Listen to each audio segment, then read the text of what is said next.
முல்லை தொலைக்காட்சி நேயர்களுக்கு வணக்கம். இப்போ நம்ம என்ன பார்க்க போகிறோம்னா, அயோத்தியில் ராமர் கோவில் திறப்பு விழா வெகு விமர்சையாக நடக்க போகுது. அதுக்கு பல்வேறு பிரச்சனையும் பல்வேறு சர்ச்சை எல்லாமே நடந்துக்கிட்டு இருக்குது. அதெல்லாம் மீறி இப்போ வந்துட்டு கோயில் திறப்பு விழா வெகு விமர்சையாக நடக்க போகுது. அதில் பல்வேறு தரப்பட்ட மக்கள் என்ன கருத்து சொல்கிறாங்க அப்படின்னு கேட்கலாம் வாங்க. நாளைக்கு ராமர் கோவில் கும்பாபிஷேகம் நடத்துகிறாங்க. அதுக்கு உங்களோட கருத்து என்ன? ரொம்ப சந்தோஷம். நாளைக்கு கோவில் இது பண்ணுறது ரொம்ப சந்தோஷமான ஒரு ரொம்ப நீண்ட நாள் கனவு இது. நீங்கள் போகணுன்னு அதுக்கு ஆசைப்படுறீங்களாமா? கண்டிப்பாக போகணும்னு ஆசைப்படுறேன். கண்டிப்பாக போக போகிறேன். ராமரை பற்றி எங்களுக்கு அவ்வளோவா தெரியல. அதை பற்றி நீங்கள் கொஞ்சம். ராமர் தசரதனோட பெரிய முதல் பையன். அவருக்கு 4 பசங்க. இவர் ராமர் தான் ஃபர்ஸ்ட். பரதன், லக்ஷ்மணன், சத்ருக்னன் 4 பேர். அவங்க 4 பேரில் ராமர் தான். ராமர் மிதிலாபுரி ராணியை அவங்க ஜனக நாட்டனோட பொண்ணை கல்யாணம் பண்ணிட்டார்.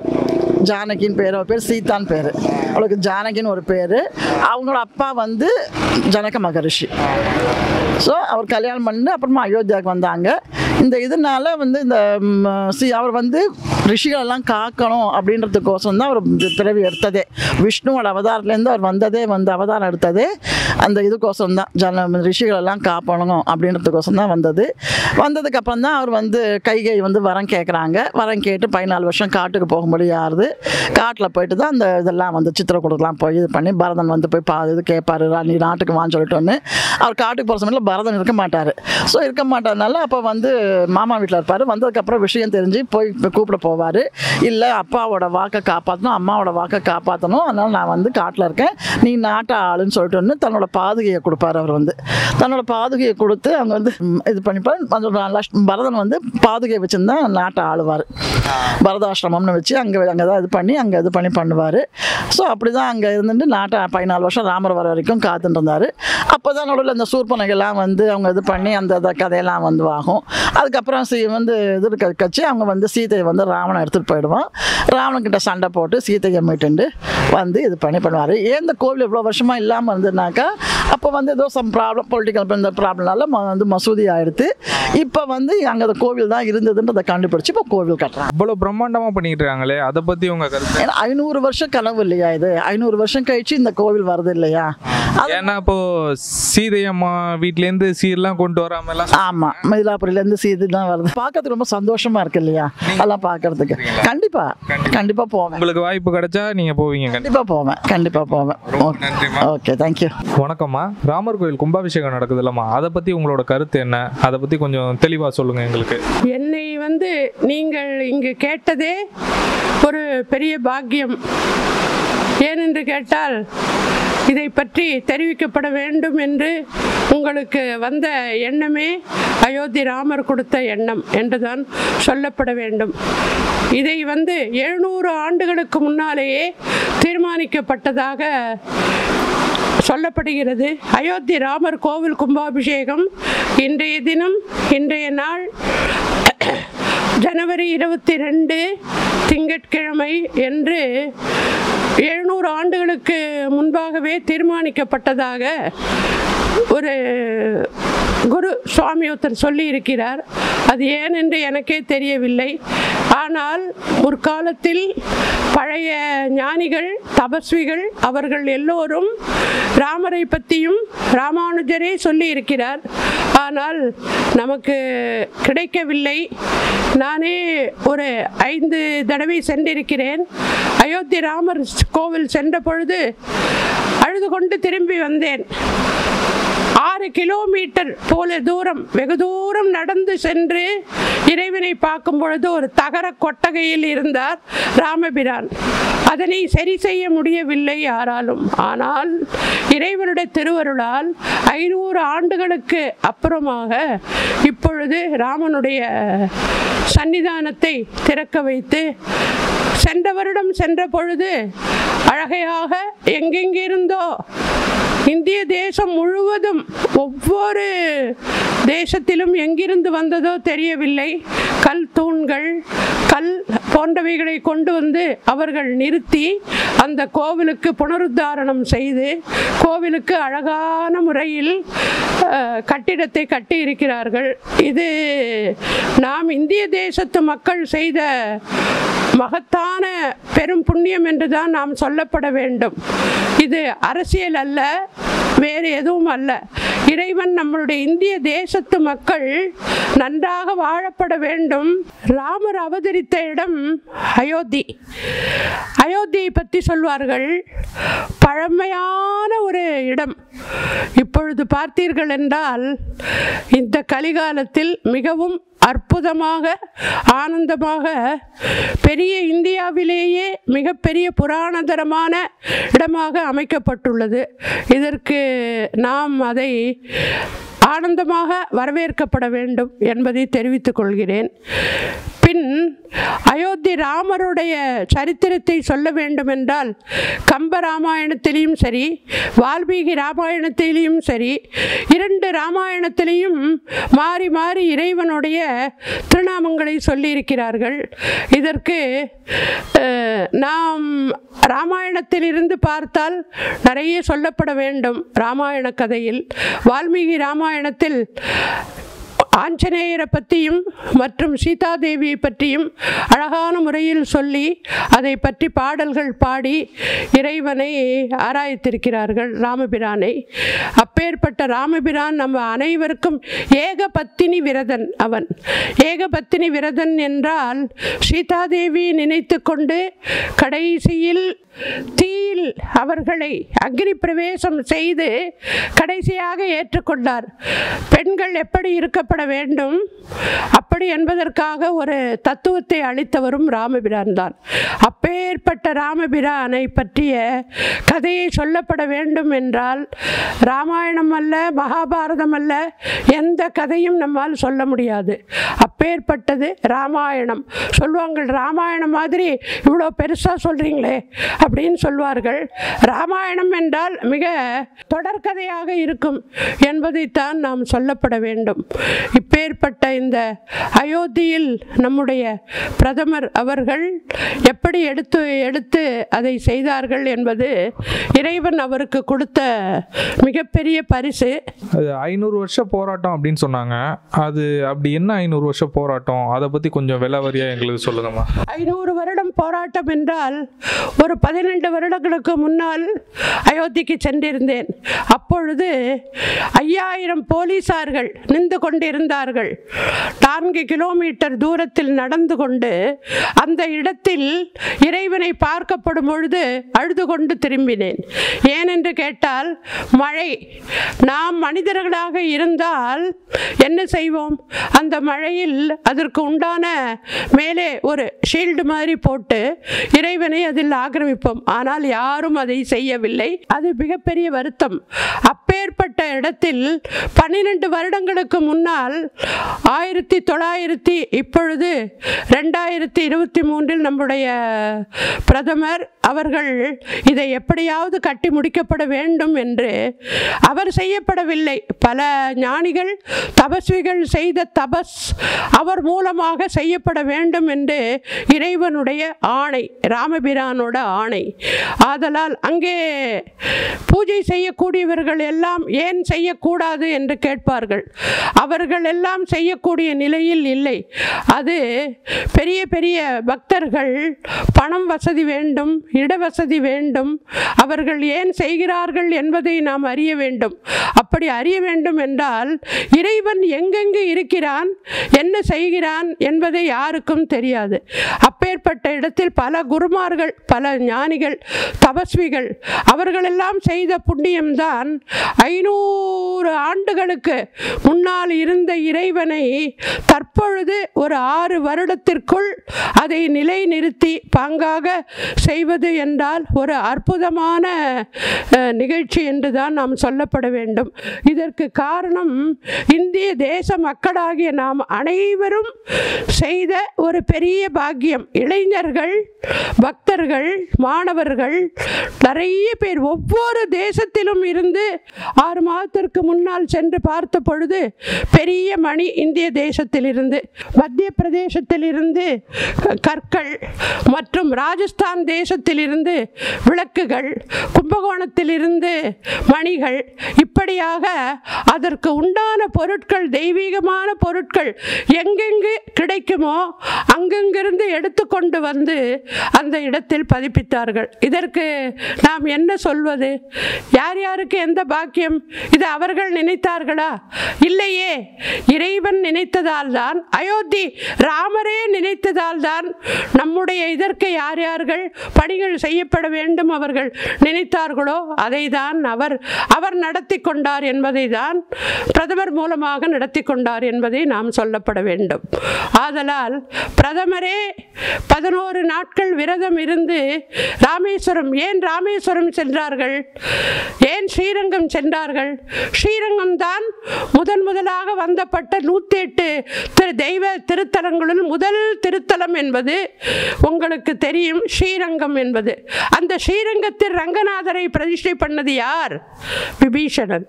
ஆதலால் விபீஷணன் செய்யப்பட்ட அந்த விக்கிரகத்தை எடுத்து அதே இடத்தில் குளித்து ரங்கநாதரை தரிசனம் செய்து அங்கிருந்து ராமர் என்ன செய்தாராம்?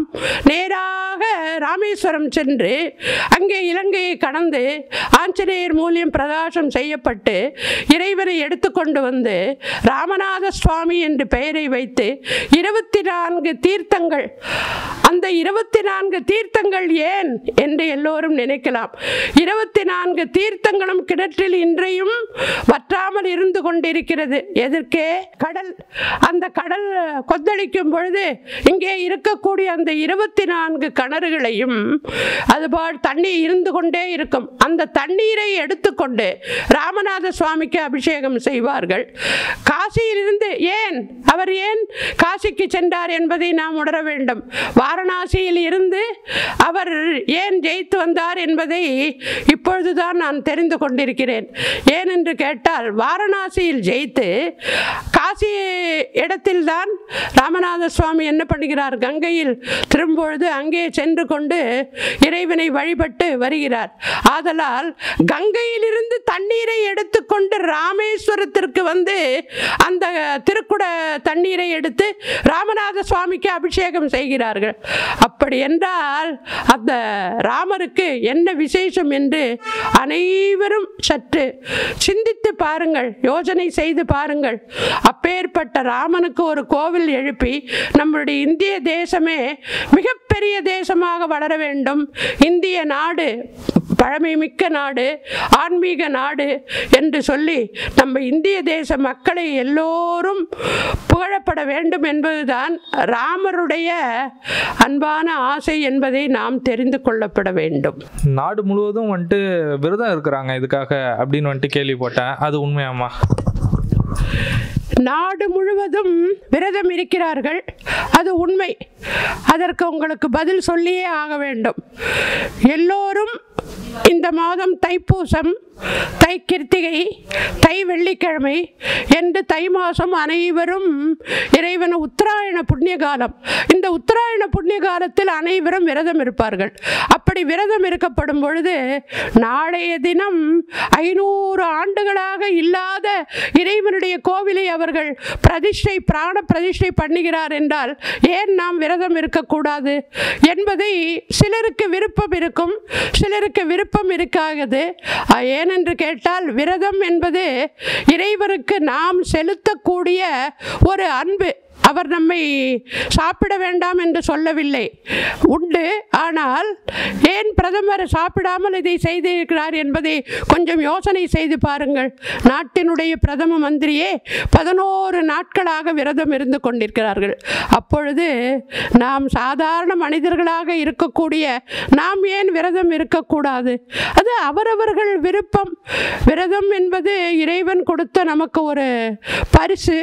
அந்த பரிசின் பயனாக நானும் நாளை காலையில் 9 மணி to 10 இறைவனுடைய ஸ்ரீராம ஜெயராம ஜெய ஜெயராமா, ஸ்ரீராம ஜெயராம ஜெய ஜெயராமா, அப்படியாக அந்த ராமநாம ஜபத்தை நாம் ஒருத்தர் சொல்லப்படும் பொழுது 100 பேர் சொல்லப்படும் பொழுது இது லட்ச ஆவர்த்தியாக ஆகும். இந்த லட்ச ஆவர்த்தியை அவர்கள் என்ன சொல்வார்கள், லட்சம் இறைவனுக்கு லட்ச நாமம் அப்படி என்று 1 கோடியாக சொல்வார்கள். கோடி நாம ஜபம் ஒவ்வொரு கோடியாக சொல்லப்படும் பொழுது இந்த பாரத தேசம் நன்றாக இருக்கப்பட வேண்டும் என்பதுதான் உண்மை. ஆமாம், இப்போ அந்த கோயிலுக்கு ஹிந்துஸ் மட்டும்தான் போகணுமா இல்லை அனைத்து மதத்தவரும் போகலாமாம்மா? அதை பற்றி உங்களுக்கு நீங்கள் கேட்ட கேள்வி அருமையான கேள்வி. எனக்கு முதலில் ஜாதி மதம் என்றாலே பிடிக்காது. அனைவரும் ஒருவரே, ஒன்றே குலம் ஒருவனே தெய்வம் என்பதுதான் ராமர் சொன்னது. அதுதான் சூரிய வம்சத்தில் இஷ்வாகு வம்சத்தில் பிறந்த ராமர் சொன்னதும் அதுதான். அவர் ஜாதி மதம் பாராமல் கம்பர் ராமாயணத்தில் சொல்லக்கூடியதும் அதுதான். எல்லோரும் நாம் நினைத்து கொண்டிருக்கிறோம் இதற்கு ஜாதி மதம் என்று. ஜாதி மதம் அல்ல. ஜாதி மதம் பார்க்காமல் தான் தற்பொழுது பிரதமர் மோடி அவர்கள் எல்லா இடத்திலையும் சென்று, இந்த இடம் அல்லாமல் 11 இடத்திற்கு சென்று அவர்கள் தீர்த்தத்தை எடுத்துக்கொண்டு அவர்கள் அபிஷேகத்தை செய்ய போகிறார்கள். நாம் செய்யக்கூடியது சிற்ப கலைஞன் யார்? சிற்ப கலைஞன் யார்? அவன் சிற்பி. மண் எடுப்பவன் யார்? அவனும் சிற்பி. அங்கே கீழே தரை போடுகிறாரே அவன் யார்? என்ன ஜாதி?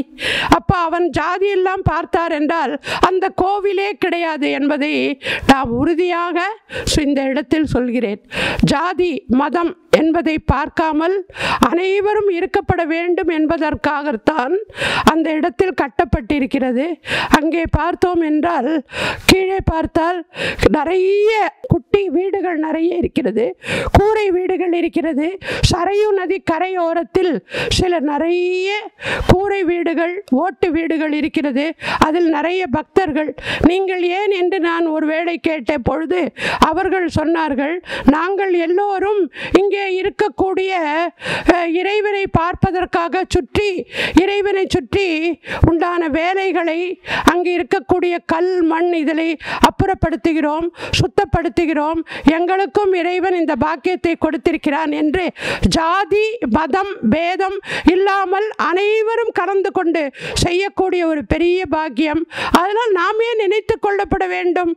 நாம் இறைவனை பார்க்கப்பட வேண்டும் என்று நினைத்தால் அந்த இறைவனை நாம் பார்ப்போம் என்பதை இதில் உறுதிபூர்வமாக, என்னுடைய மனப்பூர்வமாக இதை நான் உங்களுக்கு சொல்கிறேன்.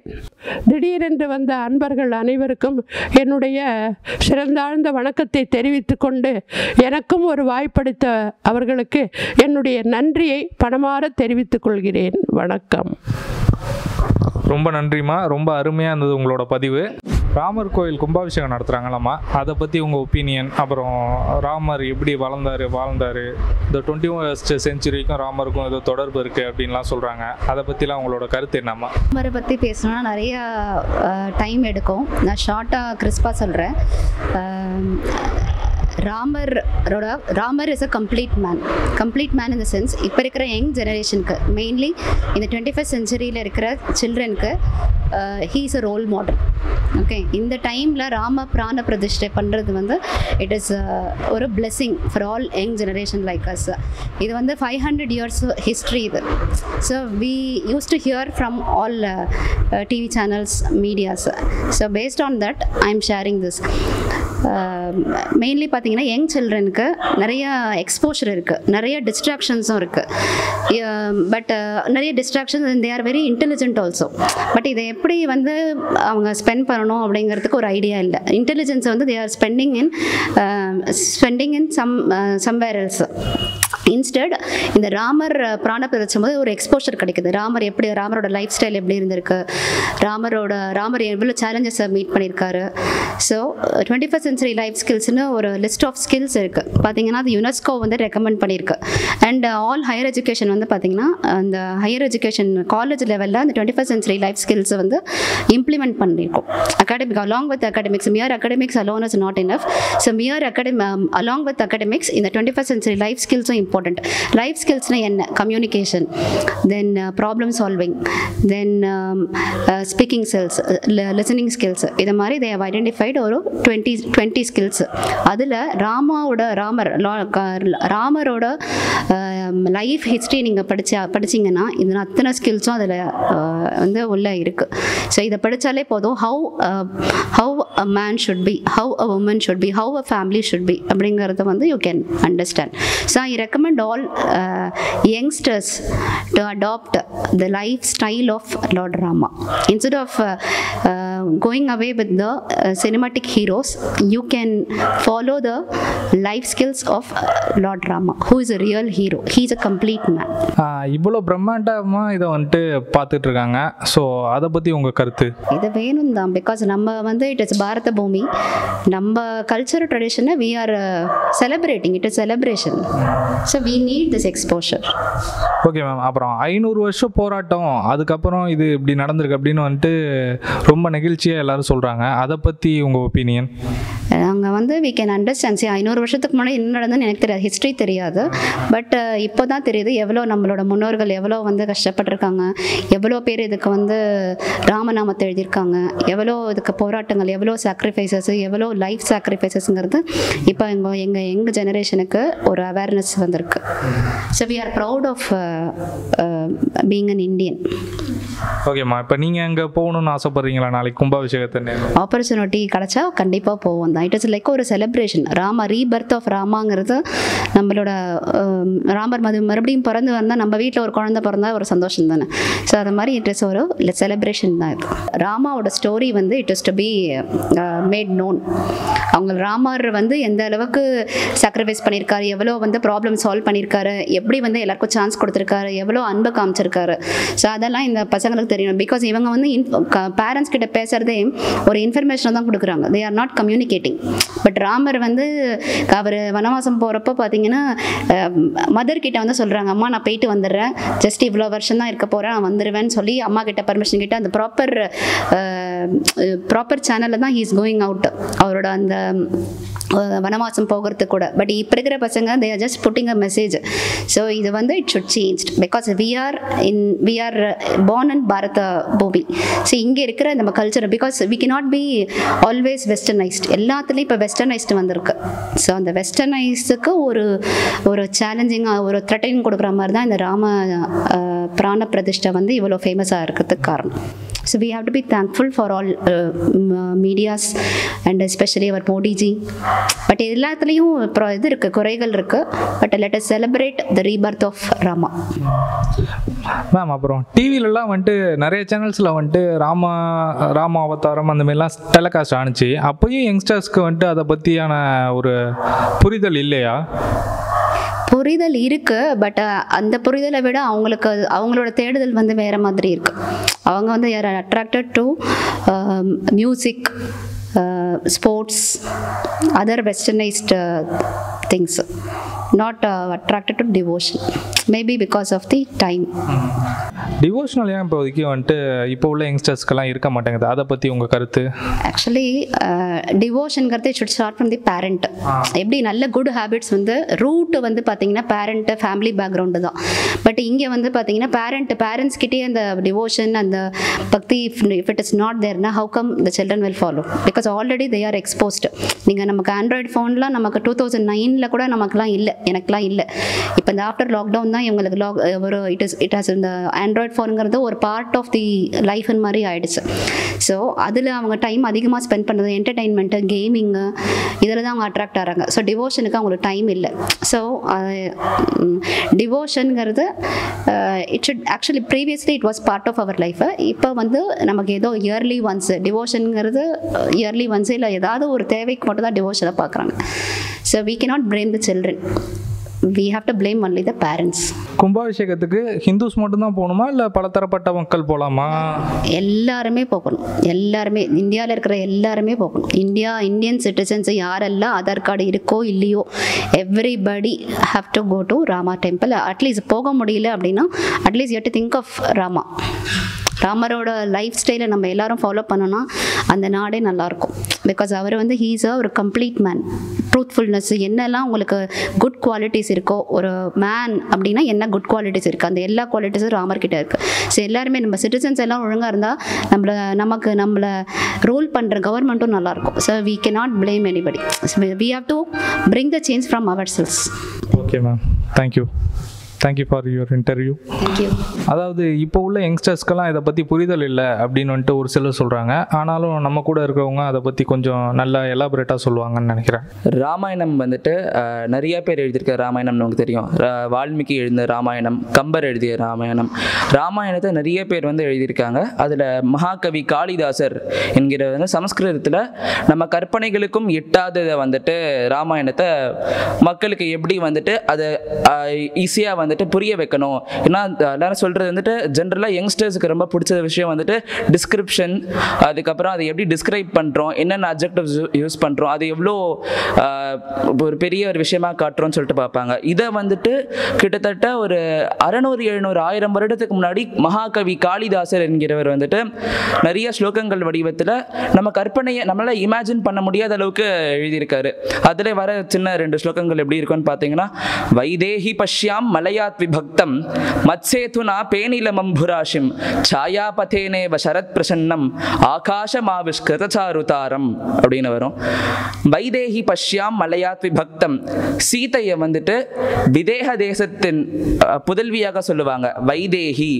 விதேக தேசத்தின் புதல்வி வந்துட்டு வைதேகிங்குவாங்க. ஸோ வைதேகி பஷ்யாம் மலையாத் விபக்தம், வைதேகி சீதா கீழே அவங்க வந்து புஷ்ப ரதத்திலேருந்து ராவணனை வென்று புஷ்ப ரதத்திலேருந்து அயோத்தியாவுக்கு திரும்ப வச்ச அப்புறம் சொல்லுவார், கீழே நீங்க பார்த்தனா சமுத்திரம் தெரியும், சமுத்திரம்ங்கிறது கடல்.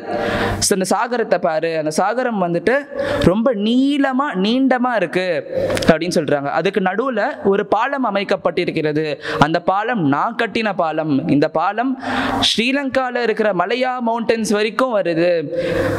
ஸோ இந்த பாலத்தில் அந்த கடல்ல இருக்கிற அலைகள் வந்துட்டு இடிக்கிறச்ச அதுலேருந்து தண்ணி வந்து தளிச்சு ஸ்பிளாஷ் ஆகுதுங்குவாங்க. இது எப்படி அவர் கம்பேர் பண்றாருன்னா, ஆகாஷ் கங்கா மில்கி வே கேலக்சின்னு இப்போ நம்ம வந்துட்டு இப்போ இருக்கிற அறிவியல் ஆராய்ச்சி வந்துட்டு ஒரு 200 வருடம் 100 வருடம் முன்னாடி கண்டுபிடிச்சதை 1000 வருடத்துக்கு முன்னாடி மகாகவி காளிதாசர் வந்துட்டு அதை இந்த தளிச்சு வர ஜலத்தை வந்துட்டு ஆகாஷ் கங்காவோட கம்பேர் பண்ற, அதுல இருக்கிற நட்சத்திரத்தை போல் இருக்கிறது அப்படின்னு கம்பேர் பண்றாங்க. ஸோ இதெல்லாம் வந்துட்டு நம்ம இதுலேருந்து நம்ம என்ன தெரிஞ்சுக்கிறோம்னா, அது எவ்வளோ அட்வான்ஸ்டா இருந்திருக்காங்க அப்போ இருந்த இந்த ராமர் பீரியட்ல இருந்த டைம்ல அப்படின்னு சொல்லிட்டு தெரிஞ்சுக்கிறோம். இதுக்கு அடுத்த கண்டினியூவேஷன்ல எப்படி இருக்கும்னு பார்த்தீங்கன்னா, தூராதய சக்கர நிபஸ்ய தன்வி தமாலதாலி வனராஜி நீலா ஆபாதி வேலா லவணாம்புராஷேஹே தாராணி பத்தேவ கலங்கரேகா அப்படிங்குவாங்க. தூராதய சக்கர நிபஸ்ய தன்வி, அந்த புஷ்பகரத்திலேருந்து மேலே பார்க்கறச்ச தமாலதாலி என்கிற மரங்கள் இருந்துச்சு. தமாலதாலி என்கிற மரங்கள் வந்துட்டு இந்த காலத்துல நம்ம பனை மரம் சொல்லுவோம், தாலி மரங்கள் இப்ப இல்ல. தமாலதாலி வனராஜி நீலா, மேலேருந்து பார்க்கறச்ச அந்த கடற்கரையோட அந்த உப்பு தன்மையோட கடற்கரை கிட்ட வரைச்சு அது வெள்ளையா தெரியும் கடல்.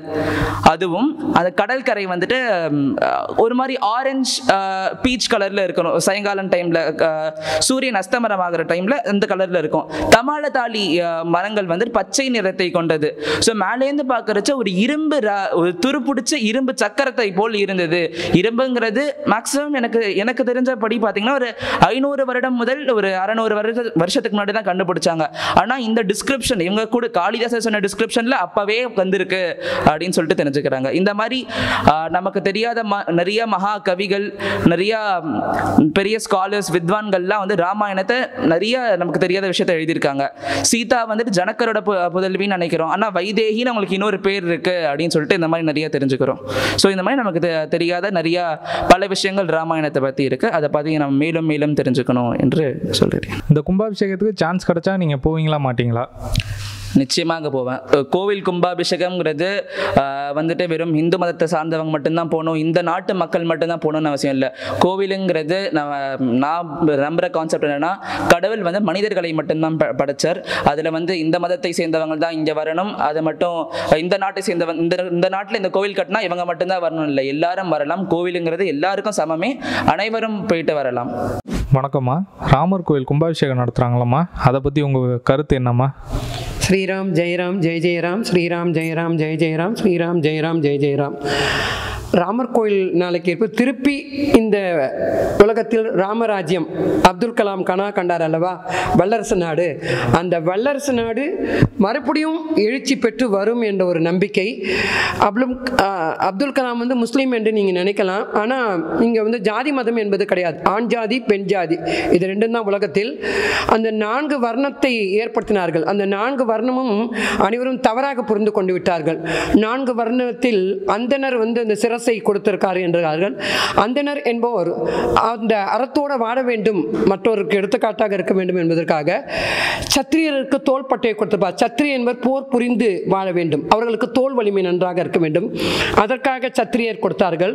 வைசியருக்கு இந்த தொடையெல்லாம் நன்றாக இருந்தால் தான் அவரால் நடந்து வாணிபம் செய்ய முடியும். அதனால் அவருக்கு வைசியர் என்ற பட்டத்தை கொடுத்து அந்த வர்ணத்தை பிரித்தார். அதற்கு பிறகு சூத்திரர் என்பது என்னன்னா, அது ஒரு ஜாதி கிடையாது, அதை தவறாக புனைத்து விட்டார்கள் நம்மளுடைய மக்கள். அது சூத்திரர் என்பது கால் பாதம் வலிமை உடையவர்கள் என்ற அர்த்தம். அதற்கு கால் வலிமை உடையவர்கள் என்றால் அவர்கள் வயல்வெளிகளில் போய் சேர்ல இப்போ நம்மளால் கொஞ்சம் தூரம் நடக்க முடியாது, கால் வலி தடுமாற்றம், நம்மளால் அடுத்த அடி எடுக்க முடியாது, பாதம் பதிந்திடும். ஆனால் அவர்கள் பாருங்கள், அந்த பாதத்தை பணிந்து ஏறு உழுது வயல் வேலையெல்லாம் அழகாக செய்வார். அதற்காக 4 வர்ணத்தாக பிரித்தார்கள் தவிர்த்து ஜாதி மதம் என்பதற்காக அந்த இதை பிரிக்கவில்லை. ஆனாலும் நம்மளுடைய பாடத்திட்டமும் அதை அவ்வாறு செய்யாமல் ஏதோ ஒன்று பிரிட்டிஷ் ஆட்சியில் மாற்றிக்கொண்டு ஆங்கில கல்வி வாழ்க்கை கல்வி என்று போய்விட்டோம். அதனால இதனுடைய புராணத்தை பற்றியெல்லாம் தெரியாமல் போய்விட்டது. என்னை பொறுத்தவரைக்கும் குழந்தைகளுக்கெல்லாம் அந்த எல்கேஜி ஃப்ரீகேஜிலேயே அந்த பாடத்தை கொஞ்சம் கொஞ்சமாக அவர்களுக்கு ஊட்டிவிட வேண்டும் என்பது என்னுடைய அபிப்பிராயம். அப்படி அபிப்பிராயம் ஏனென்றால் இந்த காலத்தில் ஒவ்வொரு மாணவ செல்வங்களையும் பார்க்கும்போது மிகவும் பயமாக இருக்கிறது. இவருடைய எதிர்காலம் எவ்வாறு இருக்குமோ, என்ன மாதிரி இருப்பார்களோ, அடுத்தவருக்கு கொடுக்க வேண்டும் என்ற எண்ணம் கூட இல்லாமல் ஒரு தனிப்பட்ட சொன்னீங்கன்னா, ஒரே மகன் ஒரே பிள்ளை, நீ ஜாக்கிரதையா நீ சாப்பிடு, இதை கோயில் ஸ்கூலுக்கு டென்பாஸ் கொடுத்தா கூட அழகாக சாப்பிடணும், அடுத்தவங்களுக்கு கொடுக்காதுங்கிற மாதிரி ஒரு முறை உண்டாகிறது. அந்த முறையெல்லாம் இல்லாமல் சம இதாக இருக்க வேண்டும் என்றால் குழந்தைகளுக்கு அந்த குழந்தைகளிலே இரக்க சுபாவம் எல்லாவற்றையும் கற்றுக்கொள்ள வேண்டும். எப்படி இருந்தாலும் வாழ வேண்டிய ஒரு தன்மையும் குழந்தைகளுக்கு கற்றுக் கொடுக்க வேண்டும். தன்காலே அவர்கள் நிற்கக்கூடிய ஒரு திறமையை கொடுக்க வேண்டும். அதற்கு உதாரணம் புருஷோத்தமனான ராமன். ஏனென்றால் அவர் ஒரு தசனுக்கு 4 குழந்தைகள் எப்படி என்றிருந்தால் அந்த தர்மத்தின் வழி எப்படி வாழ வேண்டும் என்பதற்காக தான் அவருக்கு 4 குழந்தைகள் பிறந்தது என்பார்கள். ஏன்னா கலியுக காலத்தில் பலவித கேடுகள் நடக்கும். அந்த கேடுகள் நடக்காமல் இருப்பதற்கு ராமாயணம் மகாபாரதம் இதெல்லாம் இதிகாசங்கள் என்றார்கள். இதை சிவபெருமானும் மிகுந்த ஆமோதிக்கிறார். எப்படி ஆமோதிக்கிறார் என்றால், அனுபாராயணமாக உங்களால் கலியுக காலத்தில் எந்த கஷ்டத்தினாலும் எதுவும் சொல்ல முடியவில்லை என்றாலும் ராம என்ற எழுத்தை சொன்னாலே உங்களுக்கு மிகுந்த பலன், பாவங்கள் போகும் என்கிறார். அதுபோல் சிவ என்ற எழுத்துக்கும் அவ்வளவு விருப்பம், அவ்வளவு அதிகமாக சொல்லுகிறார். 500 வருஷங்களாக பாடுபட்டு மிகவும் போராடி அது தன்னுடைய பூமிதான் என்று நமக்கு ராமர் அவதரித்த இடம்தான் என்று சொல்வதற்கு கேரளாவில் ஒரு முஸ்லீம் அவர் தான் அதை எடுத்து சொன்னார். கண்டிப்பாக இதை நம்ம இங்கே பாராட்டப்பட வேண்டும். ஆக ஒரு சரித்திரத்தில் இருக்கும் ஒரு நாயகன் ஒரு ராஜா எப்படி எல்லாருக்கும் பொது தான், அது மாதிரி ராமன் அந்த ராஜ்யம் அனைவருக்குமே பொது, ஜாதி மதம் என்பது கிடையாது. இஸ்லாமியர், முஸ்லீம், இந்துக்கள் என்று ஜாதி மதம் இல்லாமல் தான் அந்த ராமரை நாம் பார்க்க வேண்டும். எப்படி இப்போது பிரதமர் மோடிஜி பாரத பிரதமர் என்றால் அது அடுத்தது கட்சி எல்லாம், ஆனால் ஆனால் நம்ம பிரதமர் யார் என்று குழந்தைகளை கேட்டால் மோடிஜி என்பார்கள். அது மாதிரி நம் நாட்டில் முன்னாடி ஆட்சி செய்த அருமையான ராஜ்யம் எதுனா ராமராஜ்யம் என்று சொல்வதற்கு தகுந்தால் போல தான் ராமர் வாழ்ந்தார், வாழ்ந்து காட்டினார். தெய்வமாக இருந்தும் தான் தெய்வம் என்று ஒருபோதும் நினைக்காமல் சதா சதகாலம் மனிதனாகவே இருந்து நமக்கு எப்படி பொறுமையாக இருக்க வேண்டும், எப்படி தாய் தந்தை சொல் கேட்க வேண்டும், சகோதரனிடம் எவ்வளவு வாஞ்சியாக இருக்க வேண்டும், கோபமுள்ள சகோதரனையும் எவ்வாறு தன் இனிமையான வார்த்தையாக சொல்லி அவனையும் நல்ல பண்பாக ஆக்க வேண்டும், இப்படி பலவிதமாக நமக்கு சொல்லிக் கொடுத்தவர். பாமரனையும் மனிதனாக நினைத்தவர் ராமர். அதனால ராமருடைய ராஜ்யம் நாளைக்கு திரும்பி வரப்போகுது தமிழ்நாட்டுக்கு என்றால், தமிழ்நாட்டுக்கு நான் பெருமையாக சொல்லுகிறேன். ஏன்னால் தமிழ்நாட்டில் தான் மிகுந்த அந்த ராம பக்தி அதிகம் உண்டு என்று என்னுடைய நினைப்பு. ஏன்னா நம்மளுடைய முப்பெரும் வித்வான்கள் தியாகராஜ சுவாமி ராமரை பற்றி அநேகம் பாட்டு பாடியிருக்கிறார். அவர் 1 கோடி நாமம் சொல்லும்போது அவர் கண்ணுக்கு எதிர்க்கே ராமர் தரிசனம் கொடுத்திருக்கார் என்று நாம் பலவிதமாக இந்த புராணத்தில் பார்த்து கொண்டிருக்கிறோம். இன்றும் அது நடந்து கொண்டிருக்கிறது. இதுதான் காவியம் என்று சொன்னார்கள். இந்த காவியம் என்பது குழந்தைகளுக்கு கண்டிப்பாக தெரியப்பட வேண்டும். இவ்வளவு நாள் இது மூடி மறைந்தது, இது மறுபடியும் ஒரு விதை மண்ணில் பட்டு எப்போது அதற்கு முளைக்க வேண்டும் என்று அந்த தண்ணி வானத்திலிருந்து பொழிகிறதோ அது தானா முளைத்துவிடும். அதுபோல்தான் இன்று அயோத்தியாவில் ராமராஜ்யம் வந்திருக்கிறது என்று நான் மனப்பூர்வமாக நம்புகிறேன். இதுதான் உண்மையாகவும் இருக்கும். இந்த கலியுக காலத்தில் குழந்தைகளுக்கெல்லாம் நன்கு நடைபெற வேண்டும், நன்றாக இருக்க வேண்டும் என்றால் இப்போது கண்டிப்பாக இது எதற்கு கட்டினார்கள், இது இந்த கேள்வியெல்லாம் அவர்களுக்கு பிறக்கும். உடனே அந்த புத்தகத்தெல்லாம் எடுத்து பார்க்க வேண்டும் என்ற எண்ணம் வரும். அந்த பார்க்க வேண்டும் என்ன வரும்போது, ஓ இப்படியெல்லாம் வாழ்ந்தார்களா, நம் நாட்டில் இவ்வளவு விசித்திரமான காரியெல்லாம் இருந்திருக்கிறதா என்று அவர்கள் புரிந்து கொண்டிருப்பார்கள். மேலும் குழந்தைகள் தமிழும் சம்ஸ்கிருதம் இரு கண்களாக போற்றி அதை கண்டிப்பாக படிக்க வேண்டும் என்று நான் நினைப்பேன். சம்ஸ்கிருதம் என்பது சாட்டன் மாதிரி 2 லைனில் 10 காரணம் நாம் படித்து தெரிந்துக்கலாம். அதனால் வளரும் குழந்தைகள் கண்டிப்பாக மொழிபேதம் இல்லாமல் இந்த நாடு சிறப்புற வேண்டும் என்றால் அனைத்து மொழிகளும் குழந்தைகள் கற்றுக் கொடுக்க நாம் ஆர்வமாக இருக்க வேண்டும், அவர்களும் கற்றுக்கொள்ள வேண்டும். இதில் எந்தவித கட்சி பாகுபாடு எதுவும் வரக்கூடாது. கல்வி என்பது பொது, ஆலயம் என்பது பொது. இது எல்லாமே எல்லாருக்கும் காமனாக இருக்க வேண்டும் என்றால் தான் காமன் சொல்லி வச்சிருக்காங்க. அப்போ இதிலிருந்து என்னன்னு கேட்டிங்கன்னா எல்லாருமே பொது. உலகத்தில் மனிதன் என்ற எண்ணத்தோடு எல்லாரும் வாழ்ந்தால் கண்டிப்பாக ராமராஜ்யம் திரும்பி மறுபடியும் புனர் ஜென்மமாக வரும் இந்த நாட்டில். என்னுடைய பாரத மக்கள் அருமையான சிற்றார்கள், சிறுவர்கள் எல்லோரும் மீண்டும் அழகாக ஜொலிப்பார்கள்.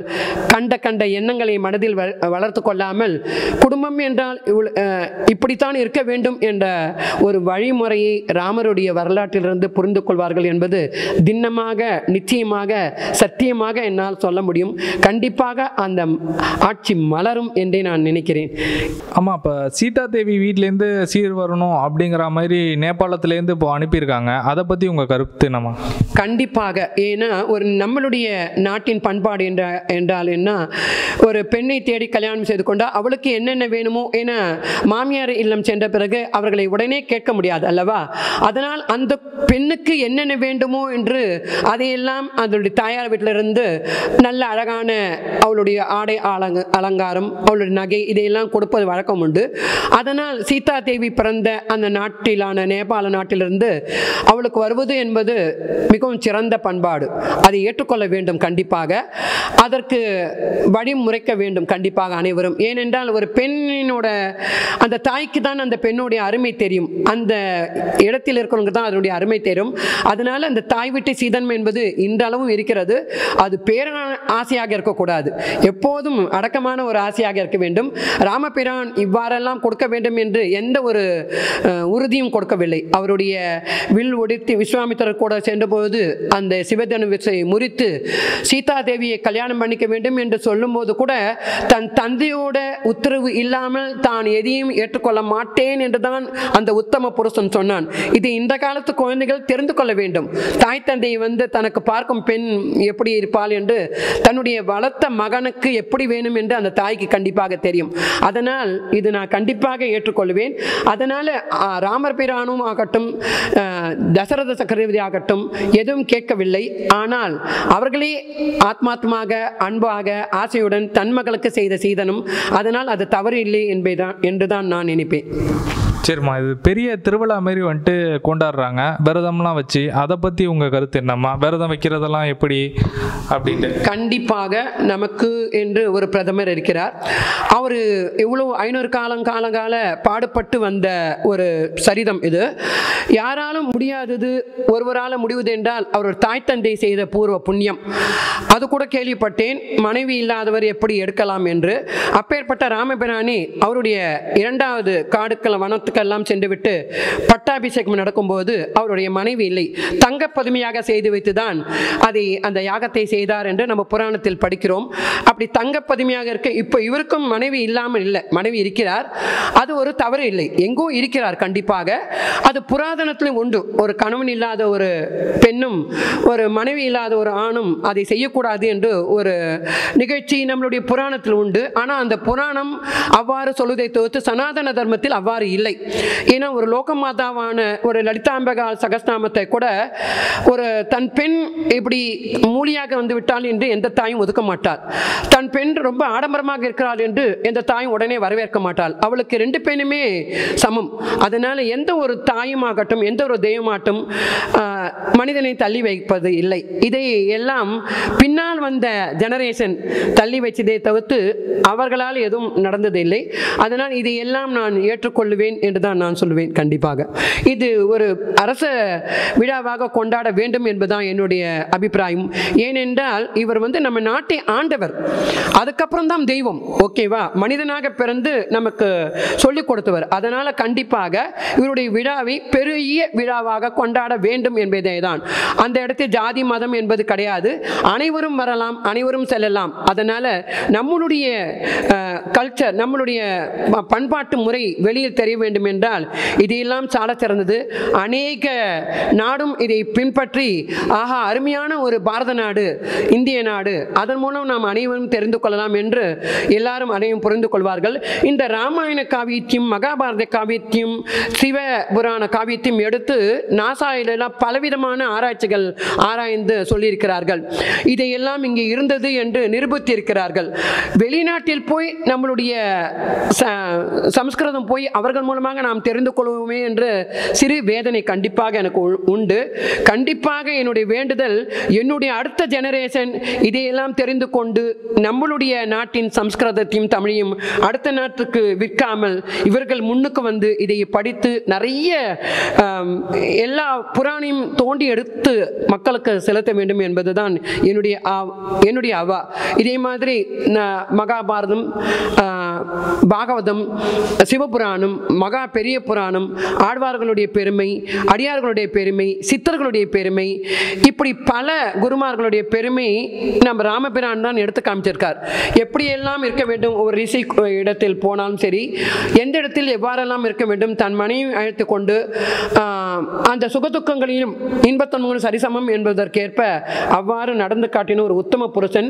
வாழ்க்கைக்கு அனைவரும் கற்றுக்கொள்ள வேண்டியது அவரிடம் பலவிதமான குணநலன்கள் அனைவருக்குமே சேரும். அது இந்த மதத்தை சேர்ந்தவர்களுக்கு மட்டுமல்ல, எல்லா மதத்திற்கும் சொந்தமான தெய்வமே ராமபிரான். அதனால தான் ஈஸ்வர அல்லா தே நான் சொன்னாங்க இல்லையா, அதுக்கு கூட அந்த ஸ்லோகம் தவறாக இருந்தாலும் அதுவும் ஒரு காரணத்துக்காக தான் நடந்திருக்கிறது. ஏன்னா அனைவரும் உலகத்தில் சமம் என்ற ஒரு நோக்கோடு இருக்க வேண்டும் என்றுதான் அன்றே அவ்வாறு சொல்லி வைத்திருக்கிறார் என்று நான் நம்புகிறேன். சரிம்மா, சனாதன தர்மத்தை பற்றி சொன்னீங்க, அது ஒரு சர்ச்சையிலும் போணுச்சு. அந்த சர்ச்சையை பற்றி உங்கள் கருத்து? சனாதனம் தரும், அதாவது இந்த காலத்து இளைஞர்கள் தான் அதை சொன்னது கூட. இந்த காலத்து இளைஞர்களுக்கு அதையெல்லாம் படிக்கக்கூடிய அவகாசம், நேரம் இல்லை. ஏதோ ஒரு மாயையில் மாட்டிக்கொண்டு ஏதோ ஒரு ஆடம்பரத்துக்கு ஆசைப்பட்டு கொண்டு போய் கொண்டிருக்கிறார்கள். அதை உணரவில்லை. கண்டிப்பாக உணரும் காலம் வரும். அதனால் சனாதன தர்மம் என்பது பண்டைய காலத்திலிருந்தே நம்முடைய நாட்டில் இருக்கிறது. அதனால் அதை பின்தொடர்வார்களும் உண்டு, எல்லாரும் பின்தொடருவார்கள் கண்டிப்பாக. சரிம்மா, அப்புறம் ராமாயணத்தில் இப்போ எங்களுக்கெல்லாம் கம்ப ராமாயணம் தெரியும், வால்மீகி ராமாயணம் தெரியும். இன்னும் எத்தனை வெரைட்டிஸ்மா இருக்குது அதில் உங்களுக்கு தெரிஞ்சது? துளசி ராமாயணம் இருக்கிறது. இதில் நார்த் சைடு எல்லாம் அவர்களெல்லாம் பலவிதமான ராமாயணம் எழுதியிருக்கிறார்கள். ஒவ்வொரு ராமாயணம் ஒவ்வொரு விதமாக நமக்கு எடுத்து இயம்புகிறது. அதில் வால்மீகி ராமாயணம் என்பது அது ஒரு சால சிறந்தது. அதன் வழி அதை படித்துவிட்டு அதிலையும் பாருங்கள், ஒரு வேடுவனுக்கு தான் அந்த ஒரு பலன் கிடைக்கும். கிடைத்து விட்டது. அந்த பலன் கூட எவ்வாறு கிடைத்து வேண்டியதுனால், அந்த நாரதர் மகரிஷி உன் வேடுவனாக இருந்து ஒரு பட்சி தன்னுடைய அம்பால் எழுதினான் அல்லவா, அதற்காக இந்த பாவத்தை உன் மனைவி மக்கள் எதற்காக நீ செய்தாய் என்று கேட்கும்போது, என்னுடைய மனைவி மக்கள் வாழ வேண்டும், அதற்காக நான் போஷிக்க வேண்டும், அதற்கு நான் சம்பாதிக்க வேண்டும், அதனால்தான் இந்த மிருகத்தை நான் கொல்லும்படியான ஆகிட்டு என்று சொன்னார்.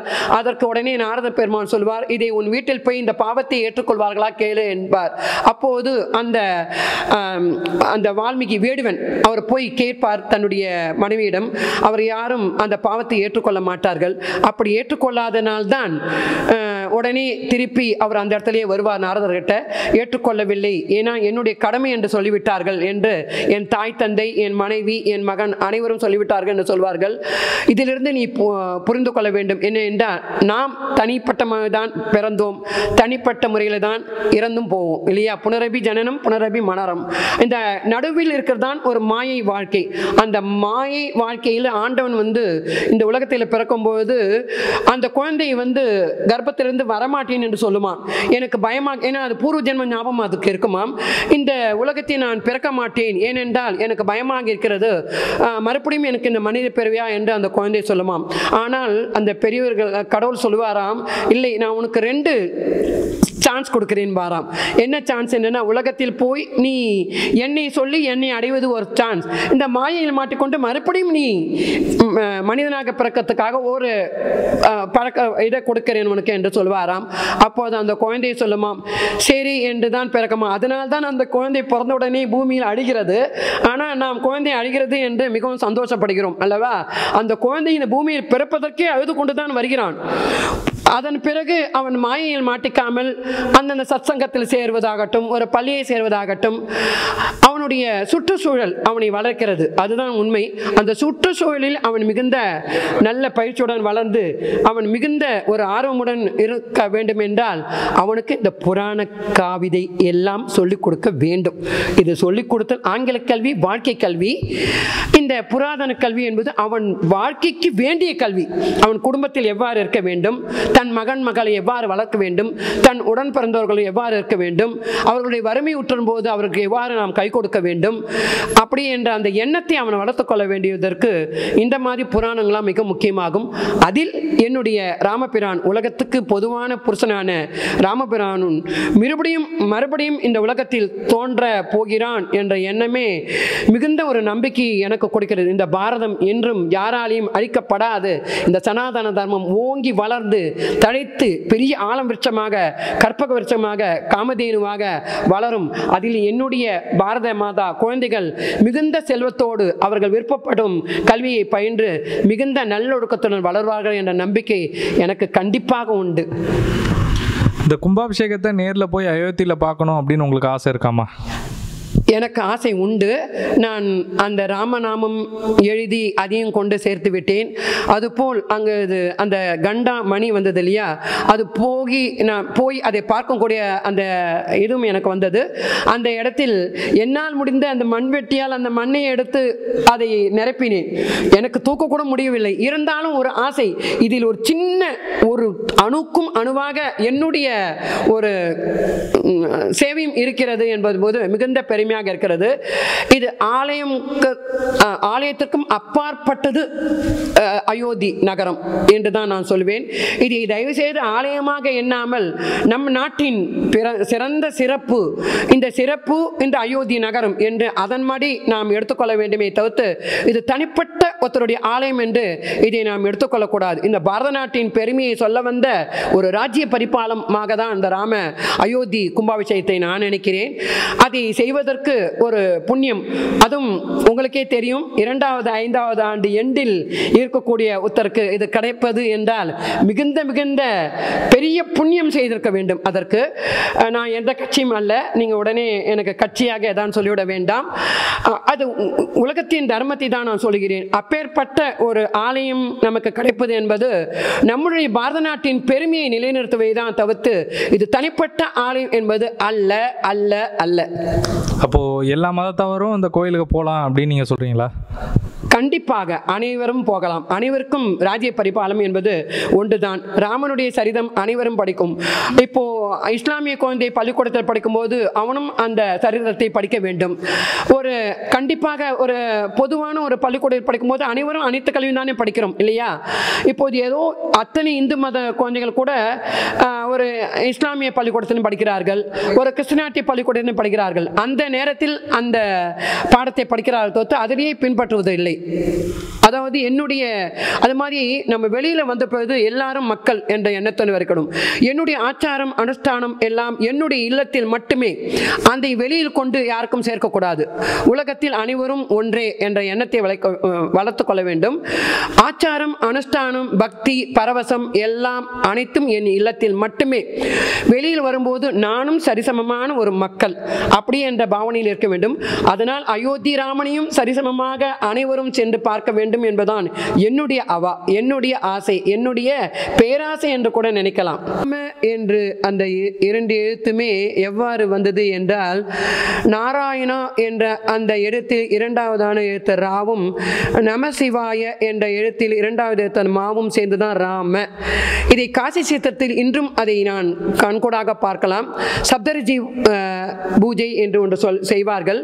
அதில் அந்த வில்வத்தில் தங்க ஊசியா ராம ராம என்று எழுதிதான் சிவனுக்கு அர்ச்சனை செய்வார்கள். இதில் இன்னும் ஒன்று பெருமையாக சொல்ல வேண்டும் என்றால், சைவம் வைணவம் என்ற பேதமே இல்லாமல் இருக்கக்கூடிய ஒரு மகான் யாருன்னா அது ராமச்சந்திரமூர்த்தி தான். அவர் சிவன் மேலே மிகுந்த பக்தி உடையவர்.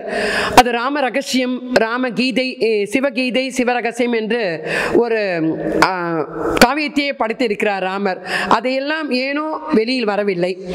அதே போல் ஆண்டாலும் சரி கூடாரை வள்ளி என்று ஒன்று, கூடார வள்ளி நோன்பு ஒன்று கொண்டாடுவார்கள். அது கூடாரை வெள்ளி என்றது முதல் எழுத்து அடக்கம் என்னவென்றால், அவரை கோவிந்தா என்று கூப்பிடாதவருக்கு கூட பலன் கொடுக்கக்கூடிய பலன் அந்த ராமச்சந்திரமூர்த்திக்கு உண்டு என்பதனால்தான் அந்த கூடார வெள்ளி என்ற அந்த நோன்பை வைப்பார்கள். முதலில் ஆண்டாள் இரண்டாவது ஸ்லோகத்தில் மையிட்டோம் பால் உண்ணோம் எதுவும் உண்ணாமல் நோன்பு இருப்பாள். அதே 27வது ஸ்லோகத்தில் கூடார வெள்ளி என்பது அனைத்தும் சர்வாபரணாக சூடிக்கொண்டு ரங்கநாதன் சன்னிதியில் போய் ஐக்கியமாகி விடுவாள். அதனால் எல்லாம் போட்டு கொண்டு போவாள். அதுதான் அந்த கூடார வெள்ளி என்ற ஒரு நோன்பு விசேஷமாக கருதப்படுகிறது. அதே போல் சீத்தையும் ராமரிடம் மிகுந்த பற்றி கொண்டிருந்தாள். ஒரு தடவை சீதை வனவாசத்தில் ராமரின் மடியில் படுத்துக் கொண்டிருக்கும் போது கண்ணாடி வலை கலகலை என்று சத்தம் கேட்டுதான். உடனே அதை ராமருடைய பாதத்தை பிடிக்கும் போது அந்த கண்ணாடி வலையில் அத்தனையும் கயட்டி வைத்து விட்டாலாம் வைதேகி. ஏன் என்று ராமன் கேட்கும் போது சொன்னாலாம், ஒரு கால் பட்டு ஒரு பெண்ணாக ஆனால் உங்களுடைய என்னுடைய கை கண்ணாடி வலையில் அல்லவா, அதை படும்போது உங்கள் கால் பட்டு அத்தனையும் பெண்ணானால் என்னுடைய கதி என்ன என்று சொன்னாலாம். அப்போது ராமபிரான் சொன்னாராம், நான் இந்த அவதாரத்தில் ஏகபத்தினி விரதன் அம்மா, என் கண்ணால் கூட யாரையும் மனதால் கூட நான் யாரையும் நினைக்க மாட்டேன், உனக்கு எவ்வாறு அந்த எண்ணம் தோன்றியது என்று ராமபிரான் கேட்டாராம். இது எங்கே வரும் என்றால், சுந்தரகாண்டத்தில் சீதா பிராட்டை போய் ஆஞ்சநேய மூர்த்தி பார்க்க போவார் அல்லவா, அப்போ அவளுக்கு சில காரணத்தை சொல்ல வேண்டும். அதனால் நம்ப மாட்டாள். ஏன்னா அவள் பயந்து ஒரு சுபாவத்தில் இருந்து கொண்டிருக்கிறாள். அந்த சூழ்நிலை அவளுக்கு அப்படி. அப்போது இந்த சூழ்நிலையை பற்றி இதையெல்லாம் ஆஞ்சநேய பெருமான் சீதா பிராட்டம் விளக்குவாராம். அப்புறம்தான் அவள் நிமிர்ந்து பார்ப்பாலாம் அந்த ஆஞ்சநேய மூர்த்தியே. அப்போதான் தன்னுடைய விஸ்வரூபத்தையும் காமிப்பாராம் அவருக்கு. அப்பே பகவான் ஒரு மனித இதாக பிறந்து ஒரு தாயாக இருந்து அவரிடமே விஸ்வரூப தரிசனம் காமிச்சவர் ஆஞ்சநேய பெருமான் இல்லையா? அதனால தான் அவர் இன்றும் சிறந்ததாக கருதப்படுகிறார். ஒரு நாமத்துக்கு எவ்வளவு பலன் என்று ஆஞ்சநேய மூர்த்தியை சொல்லியிருக்கிறார். அதனால தான் சரையு நதிக்கரையில் வைகுண்டத்துக்கு அவரை கூப்பிட்டும் கூட தான் போகவில்லை, உன்னுடைய நாமத்தை எல்லாரும் இங்கு சொல்வார்கள், அந்த இடமே நான் இருந்து கேட்டுக்கொள்கிறேன் என்கிறாராம். ஆக ராமநாமம் எழுவதற்காட்டிலும் ராமகதையை படிப்பதற்காட்டிலும் அந்த நாமத்தை சொல்லும் போது அதை கேட்டாலே பலன் என்று ஆஞ்சநேய மூர்த்தி இன்றும் நமக்கு பறைசாற்றிக் கொண்டிருக்கிறார் அந்தந்த ஆலயத்தில் உட்கார்ந்து கொண்டு. அதனால் அதுவும் விசேஷம் என்று சொல்வார்கள். இவையெல்லாம் நம்மளுடைய புராதனத்தை அழகாக எடுத்து இயம்புகிறது. நம்மளுடைய குழந்தைகளுக்கு கூட இதையெல்லாம் தெரிகிறது. ஏன் என்று தெரியாமல் இருக்கிறார்கள் என்றால், அவர்கள் மூடி மறைக்கப்பட்டு விட்டது. அதாவது வீட்டில் அதுவும் இப்போது தொலைக்காட்சி பெட்டி வந்த பிறகு அவர்களுக்கு வேண்டிய அனைத்தும் அதில் கிடைத்து விடுகிறதுனால் என்றால் நுனிப்புள் மேய்கிறார்கள். அதாவது ஃபிங்கர் டிப்ஸில் இருக்கிறதுனால் அதை பார்த்து விடுகிறார், அவ்வளோதான், தெரிந்து விடுகிறது. அந்த சமயத்தில் மட்டும்தான் அதை மனப்பாடமாக நிற்பதில்லை. அவருக்கு புராணமாக அந்த நூலை படிக்க வேண்டும் என்ற எண்ணத்தை உண்டு பண்ணிவிட்டால் அப்போது ஒவ்வொரு புராணமும் அவருக்கு மனதில் பதியும். அதனால்தான் தவிர்த்து நம்முடைய குழந்தைகள் அனைவரும் சிறந்தவர்களே, கண்டிப்பாக எல்லா மாணவர்களும் சிறந்தவர்களே, அவருக்கு தெரியாதனமாக இருப்பதால் இவ்வாறெல்லாம் நடந்து கொள்கிறார்கள். தவிர்த்து எந்த குழந்தையும் மண்ணில் பிறக்கும் போது நல்ல பிள்ளையாகத்தான் பிறக்கிறார்கள். அவர்கள் சூழ்நிலையாக அப்படி வளர்க்கப்படுகிறார்கள். தவிர்த்து எந்த குழந்தைக்கும் தெரியாது என்ற வார்த்தையை சொல்லவே கூடாது. நம் வாயார் ஆண்டவன் படைக்கும் போது அனைத்தையும் நமக்கு தெரிய வைத்தா படைக்கிறான் இல்லை, அப்புறம் பிறகு வளர்ந்து தான் அனைத்தையும் தெரிந்து கொள்கிறோம். ஆனால் என்னுடைய பாரத நாட்டு குழந்தைகள் அனைவருமே மிகுந்த கெட்டிக்காரர்கள். அவர்களால் அனைத்தையும் சாதிக்க முடியும், சாதித்தும் கொண்டிருக்கிறார்கள். இந்த புராணத்தெல்லாம் அவர்களுக்கு தெரியப்படுத்தினால் இனி அவர்களுக்கு நிறைய கேள்விகள் தோன்றும். அந்த கேள்வி மூலம் அவர்கள் இந்த அயோத்தி நகரத்தால் பலவிதமாக தெரிந்து கொள்வார்கள். என்னுடைய நாடு வல்லரசு நாடாக வளரும் என்பதற்கு நம்முடைய அப்துல் கலாம் கனவும் இதில் பலிக்கும் என்பதற்கு மிகுந்த நம்பிக்கை எனக்கு உள்ளது. இதே போல் அனைவருக்கும் இருக்கும் என்று நான் நம்புகிறேன். கண்டிப்பாக ராமச்சந்திரமூர்த்தி நாளைக்கு அனைத்து மனத்திலும் இந்த விதையை தெளிப்பார். இந்த விதை பெரிய விருட்சமாக வளரும் என்ற நம்பிக்கை எனக்கு உண்டு. ஆமாம், நீங்கள் ராமச்சந்திரமூர்த்தியை பற்றி இவ்வளோ தூரம் சொன்னீங்க. அப்பேற்பட்ட பகவானே வந்துட்டு அவர் மனைவியை எதுக்காக வந்துட்டு தீக்குள்ளே இறங்க செய்தார், அதை பற்றி எனக்கு கொஞ்சம் தெளிவாக சொல்லுங்கம்மா. நல்ல கேள்வி. தீக்குளிக்க செய்தார் என்பதை காட்டிலும் அவள் அக்னியில் பிறந்தவள் சீதா தேவி. அதனால் அவளை அக்னி ஒன்றும் செய்யாது. கண்டிப்பாக ராமபிரானுக்கு தன் மனைவி மிகுந்த கற்புடையவள் என்று எந்த ஒரு கணவனுக்கும் தன் மனைவி பற்றி நன்றாக தெரியும். அது ராமச்சந்திர பிரபுவுக்கு கேட்கவே வேண்டாம், தன் மனைவி பற்றி அவருக்கு நன்றாக தெரியும். அதனால்தான் மிகுந்த தைரியத்துடன் மற்றவர்கள் தவறாக நினைக்கக்கூடாது. ஏன்னா ஒரு அரசனாக இருக்கப்பட்டவன் ஒரு கேள்வியை என்னை கேட்கும்போது 3 கேள்வி அந்த விரல் அவனை காமிக்கிறது. அந்த கேள்விக்கு பதிலாக அவன் இருக்க வேண்டும். ஒரு அரசாட்சி செய்கிறவன் அவன் ஒரு அரசாட்சி செய்யக்கூடிய தன்மையில் இருக்கிறான்.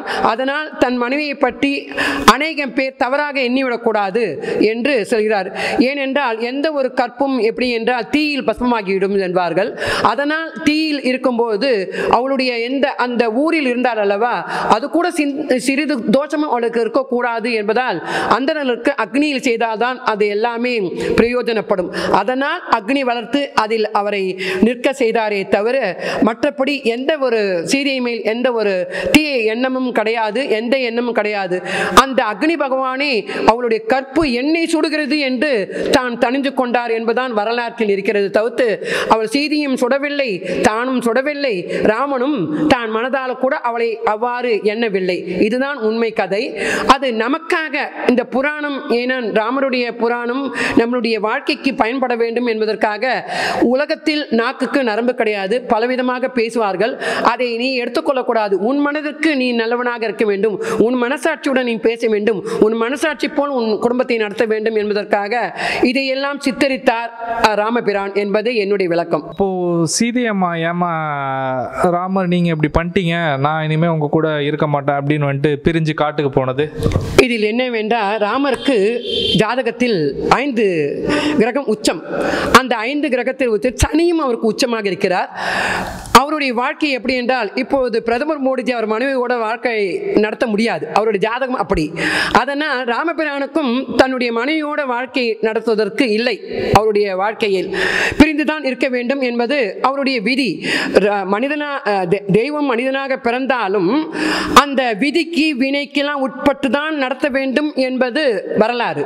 அதனால் ராமபிரான் தன்னுடைய வினையை பிரகாரமாக மனித ரூபமாக எடுத்து ஆட்சி செய்தார். அதுவும் ராவணனுடைய ஒரு சம்காரத்துக்காக அவர் மனித ரூபமாக வந்தார் அல்லவா. அதனால் சீதா பிராட்டி அந்த சோதனைக்கு உள்ளாக்கினார். தாங்கள் என்ன கேள்வி கேட்டீர்கள்? சீதா பிராட்டி எதுக்காக ராமரை விட்டு காட்டுக்கு சென்றாங்க? ராமரை விட்டு காட்டுக்கு சென்றார் என்றால் ஒரு வண்ணான் மூலமாக அரசாட்சி செய்தவன் அவன் மேல் எந்த குற்றமும் இருக்கக்கூடாது. அப்போது நகர் வலம் வரும்போது ராமருக்கு இந்த ஒரு வார்த்தை காதில் எட்டுகிறது. இவர் என்ன ரொம்ப ஒழுக்கமா, மனைவியை எங்கேயோ விட்டு அவனுக்கு தெரியாது, அவன் பாமரன், அவனுக்கு அக்னி பிரவேசம் செய்தெல்லாம் அவனுக்கு தெரியாது.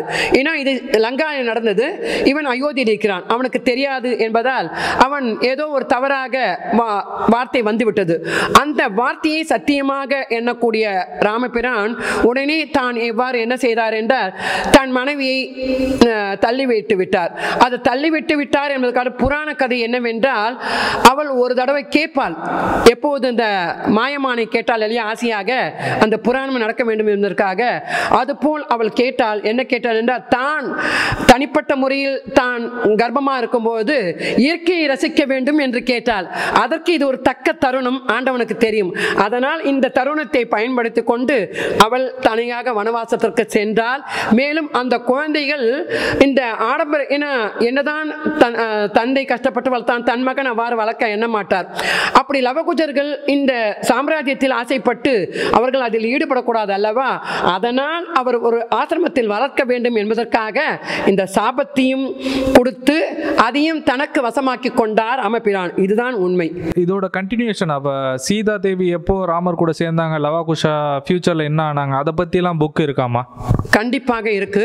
அது லவகுஜர்கள் சொல்லிதான் இந்த ராமாயணமே ராமருக்கே தெரிய வந்தது. தன் குழந்தைகள் என்று பிரதிபிம்பமாக இருக்கிறார்களே என்று ராமர் அவருடைய பட்டாபிஷேகம் போது இந்த குழந்தைகள் பாடும்போது நினைத்து பார்க்கிறார். நினைத்து பார்க்கும்போது அவருக்கு ரொம்ப மிகுந்த ஆசை வந்து விடுகிறது. ஏதோ ஒரு உணர்ச்சி, தான் ஆடவிட்டாலும் தன் சதையை ஆடும் என்று சொல்வார்கள் அல்லவா, இந்த குழந்தையை பார்க்கும்போது ஏதோ ஒன்று அவருக்கு மனது குறு குறு என்று இருக்கிறது. அதன் மூலம் அதை தெரிந்து கொள்ளும் இல்லை, அந்த ராம கதையை அவர்கள் பாட்டாக பாடுகிறார்கள். இதன் மூலம் தன்னுடைய கதையும் இதுவும் ஒன்றாக இருக்கிறதே என்ற ஒரு எண்ணம் ராமபிரானுக்கு வருகிறது.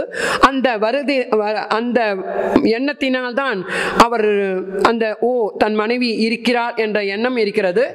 ஏனென்றால் அவள் பூமாதேவி, இந்த மனித உடலாக அவள் வரவில்லை.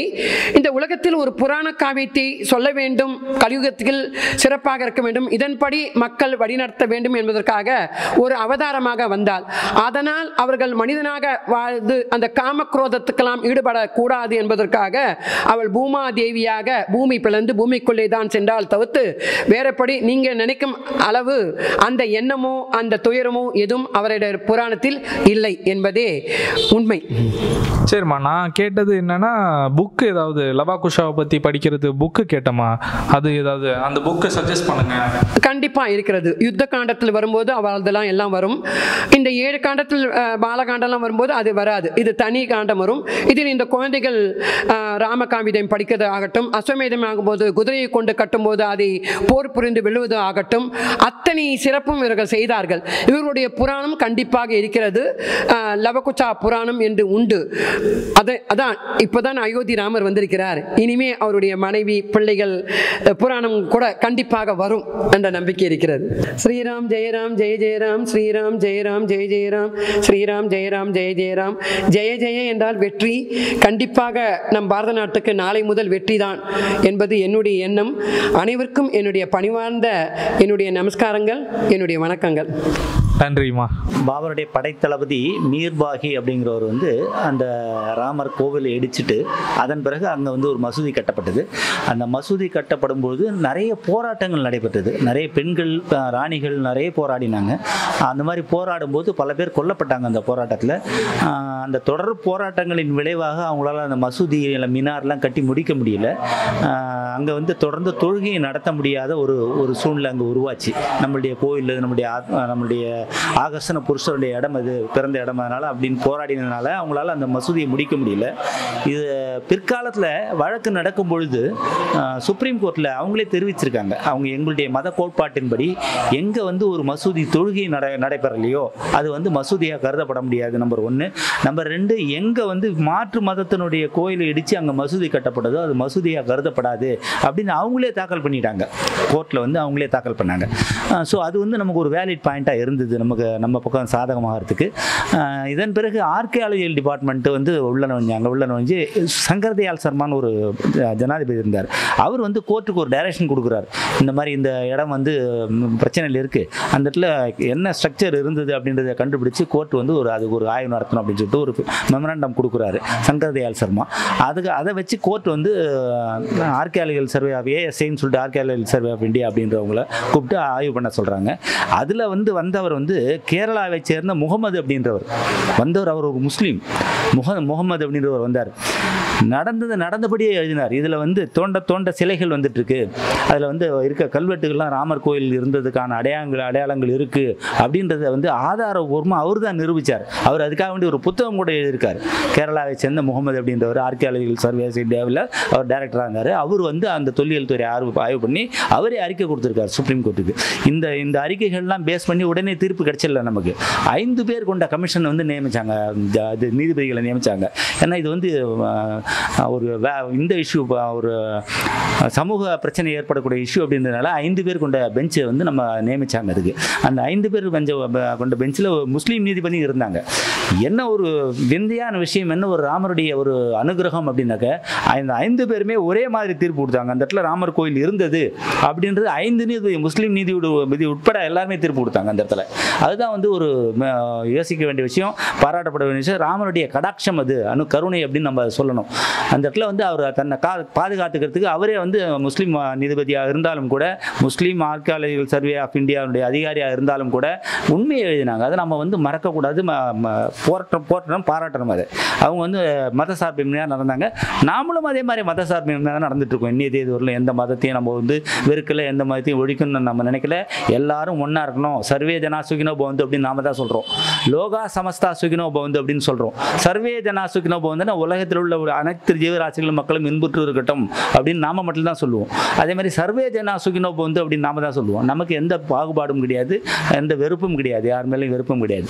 என்ன நம்மளுடைய வழிகாட்டி தெய்வம் இருந்த இடத்தை இடிச்சிட்டாங்களேன்ற ஒரு ஆதங்கம் தான் மக்களுக்கு இருந்தது வழிய வெறுப்பு வரல.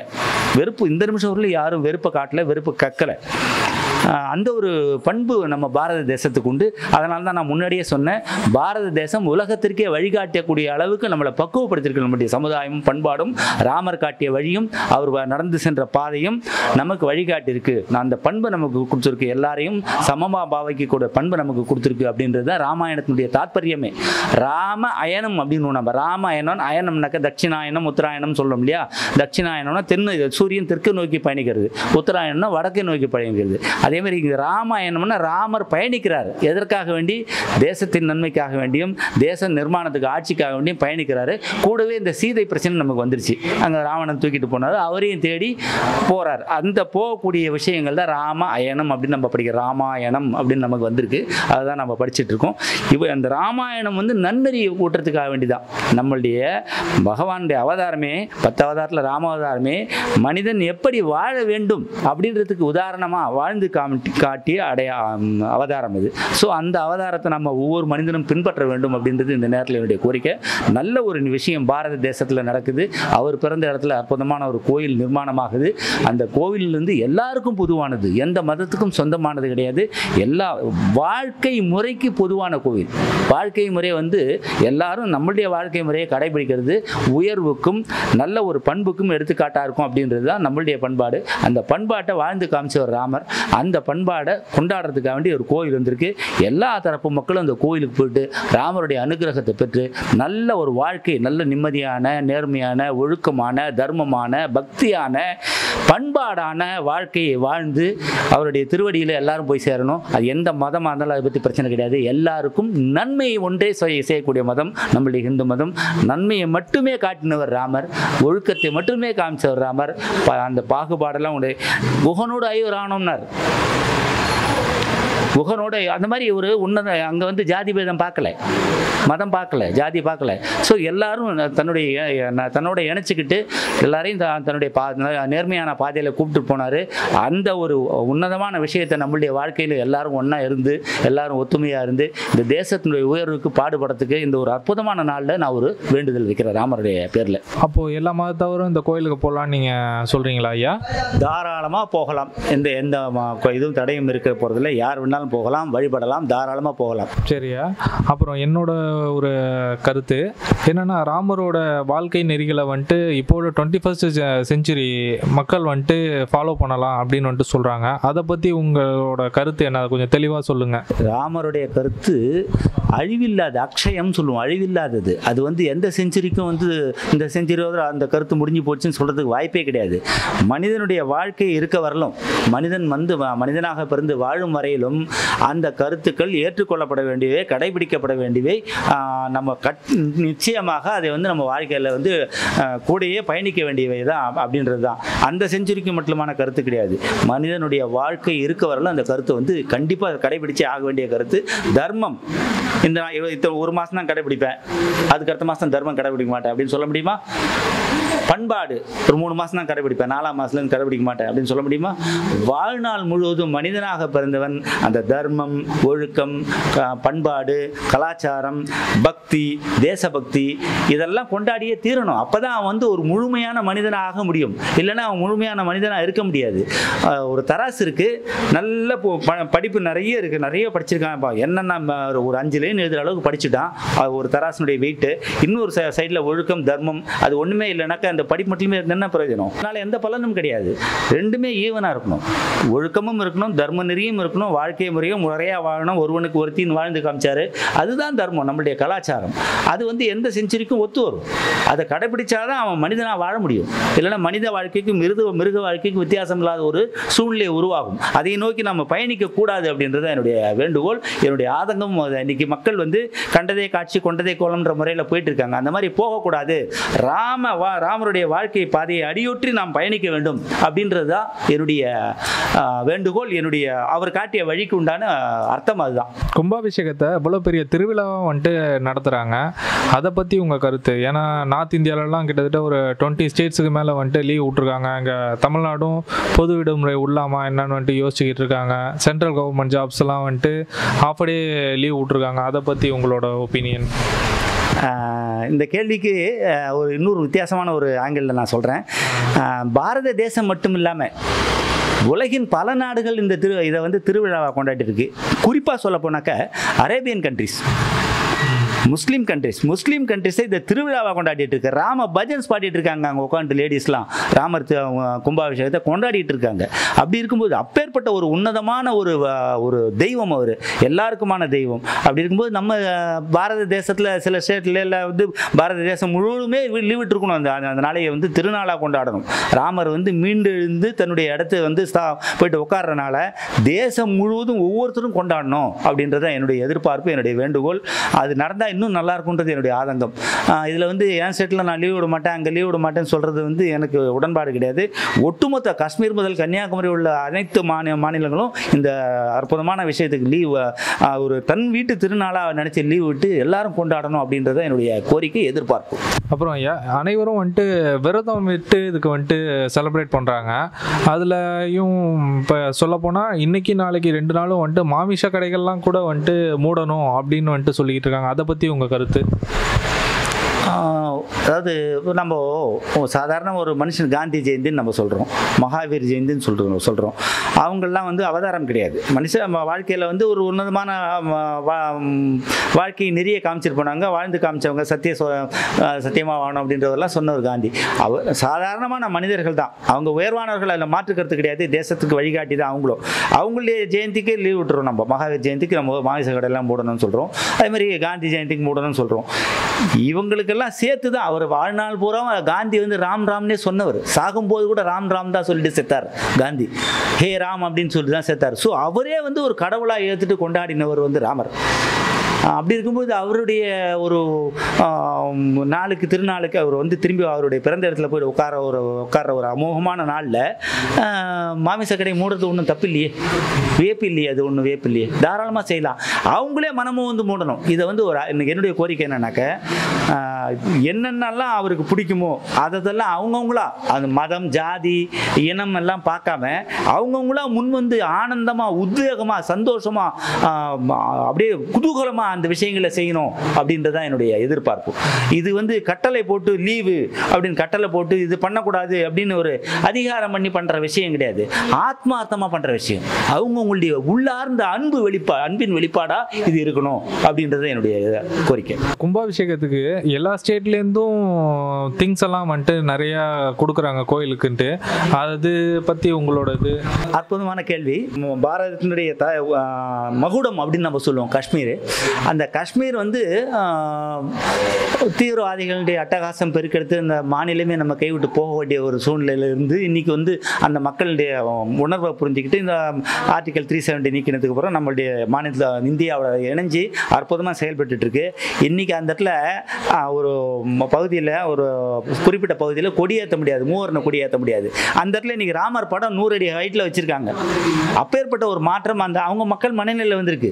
அவங்க ஒன்றும் மதம் மாறி இல்லை, வேற ஆள் வந்து புதுசாக வந்துடல, அங்கேருந்து யாரும் வெளியில் போயிடல. அதே மக்கள் தான் அங்கே வந்து தீவிரவாதிகளுடைய அட்டகாசம் ஒடுக்கப்பட்டு இன்னைக்கு மக்கள் நல்லா நிம்மதியாக வாழறதுனால இன்னைக்கு அவங்க யதார்த்த நிலைமையை திரும்பியிருக்காங்க. என்ன விசேஷம் எதுக்கு இதை குறிப்பிட்டனாக்க, அந்த பகுதியிலேருந்து குங்குமப்பூ வந்திருக்கு டன் கணக்கில் ராமர் கோவில் கும்பாபிஷேகத்துக்கு காஷ்மீர் மக்கள் மனமும் வந்து அங்கே இருக்கவங்க வந்து எல்லாரும் சேர்ந்து குங்குமப்பூ அமைச்சிருக்காங்க. எப்பேற்பட்ட ஒரு பாக்கியம் பாருங்க. ஒரு மாநிலமே நம்ம மாநிலம் இல்லைன்னு ஒரு நேற்று வரலாம் சொல்லிட்டு இருந்த இடத்துல இருந்து இன்னைக்கு டன் கணக்கில் குங்குமம் போகிறது சார். இதை விட ஒரு தேசிய ஒருமைப்பாட்டுக்கு வேற என்ன உதாரணம் வேணும்? இந்த மாதிரி தேசம் முழுவதிலும் இருந்த ஒரு மாநிலத்திலிருந்து டன் கணக்கில் 3 டன்ல ஊதுவத்தி செஞ்சு அமைச்சிருக்காங்க ஒருத்தன். இங்கேருந்து மணி செஞ்சு போயிருக்கு. நம்மளுடைய தமிழ்நாட்டில் இருந்து மணி சிலைகள் எல்லாம் நிறைய போயிருக்கு. ஒரு வித்தியாசமான நார் பட்டு, வாய் நாரில் ஏதோ பட்டு செஞ்சு அமைச்சிருக்காங்க காஞ்சிபுரத்துலேருந்து. ஸோ ஒன்றும் வித்தியாசமாக ஒவ்வொரு இடத்துலேருந்தும் தேசம் முழுவதில் இருந்தும் போயிட்டு இருக்கு. நம்மளுடைய பாரத பிரதமர் மோடி அவர்கள் இதுக்காக வேண்டிய விரதம் இருக்கார். ஒரு எப்பேற்பட்ட பாக்கியம். 11 நாள் வெறும் இளநீர் மட்டுமே சாப்பிட்டுட்டு அந்த ராம சிலையை தொடர்றதுக்காக வேண்டி அவ்வளோ ஒரு அனுஷ்டானம் பண்ணிட்டு இருக்காரு. எப்பேற்பட்ட விஷயம் இதெல்லாம் சாதாரணமாக நடக்கக்கூடிய விஷயமா? பெருமைப்படணும். ஒவ்வொரு மனிதனும், பாரத தேசத்தில் பிறந்த ஒவ்வொரு மனிதனும் இந்த மாதிரி ஒரு தேசத்தினுடைய வழிகாட்டி நாயகனுக்கு இந்த அளவுக்கு ஆத்மார்த்தமான ஈடுபாட்டோட விஷயங்கள் நடக்குது, தேசம் முழுவதிலிருந்து பங்களிப்பு பண்ணிட்டு இருக்காங்க அப்படின்ற போது ஒவ்வொரு பாரதியனும் தலை நிமிர்ந்தும் சந்தோஷமா அனுபவிக்க வேண்டிய ஒரு சூழ்நிலை இது அப்படின்றது என்னுடைய எண்ணம். சிறப்பாக சொன்னீங்க ஐயா. நீங்கள் சொல்ல எனக்கே வந்துட்டு புல்லரிச்சு போயிடுச்சு. அப்புறம் ராமரை பற்றி கொஞ்சம் எங்களுக்கு தெளிவாக சொல்லுங்க. தசரதன் நிறைய விஷயங்கள் இருக்கு சார். தேசிய ஒருமைப்பாடு இந்த ராமாயணம் படிக்கும்போதே உங்களுக்கு தெரிய வரும். அதில் உள்ள விஷயங்கள் வந்து நம்ம வந்து கற்றது கைமண் அளவு கல்லாததோட உலக அளவுன்னுவாங்க. ஏதோ எனக்கு தெரிஞ்ச சில கருத்துக்கள் தான் நான் சொல்கிறேன். அதுவே வந்து மக்கள் மனசில் வந்து ஒரு மாற்றத்தையும் ஒரு சந்தோஷத்தையும் ஒரு பக்தியும் ஏற்படுத்தக்கூடிய அளவில் இருக்கும்னு நான் நம்புகிறேன். தசரதனுக்கு குழந்தைகள் இல்லை, 60,000 மனைவிகள்னு சொல்லுவாங்க. குழந்தைகள் இல்லை. புத்திர காமேஷ்டி யாகம் பண்ணி தான் ராமர் பிறந்தார் அப்படின்னு சொல்லுவாங்க. அந்த புத்திர காமேஷ்டி யாகம் நடந்து நம்ம தமிழ்நாட்டில் எத்தனை பேருக்கு தெரியும்? புத்திர காமேஷ்டி யாகம், புத்திரம் குழந்தை வேணும்னு சொல்லிட்டு யாகம் பண்ணுவாங்க. பெரிய யாகம் அது. அந்த யாகம் நம்ம ஊர்ல ஆரணியில நடந்தது. அங்க கோவில் இருக்கு இன்னைக்கும், நிறைய பேருக்கு தெரியாது. ஆரணி இருக்கு இல்லையா, வேலூர் ஆரணி. அந்த ஆரணியில தசரதர் வந்து புத்திர காமேஷ்டி யாகம் பண்ணியிருக்கார். அதுக்கப்புறம் தான் அவர் ராமர் பிறந்தார்.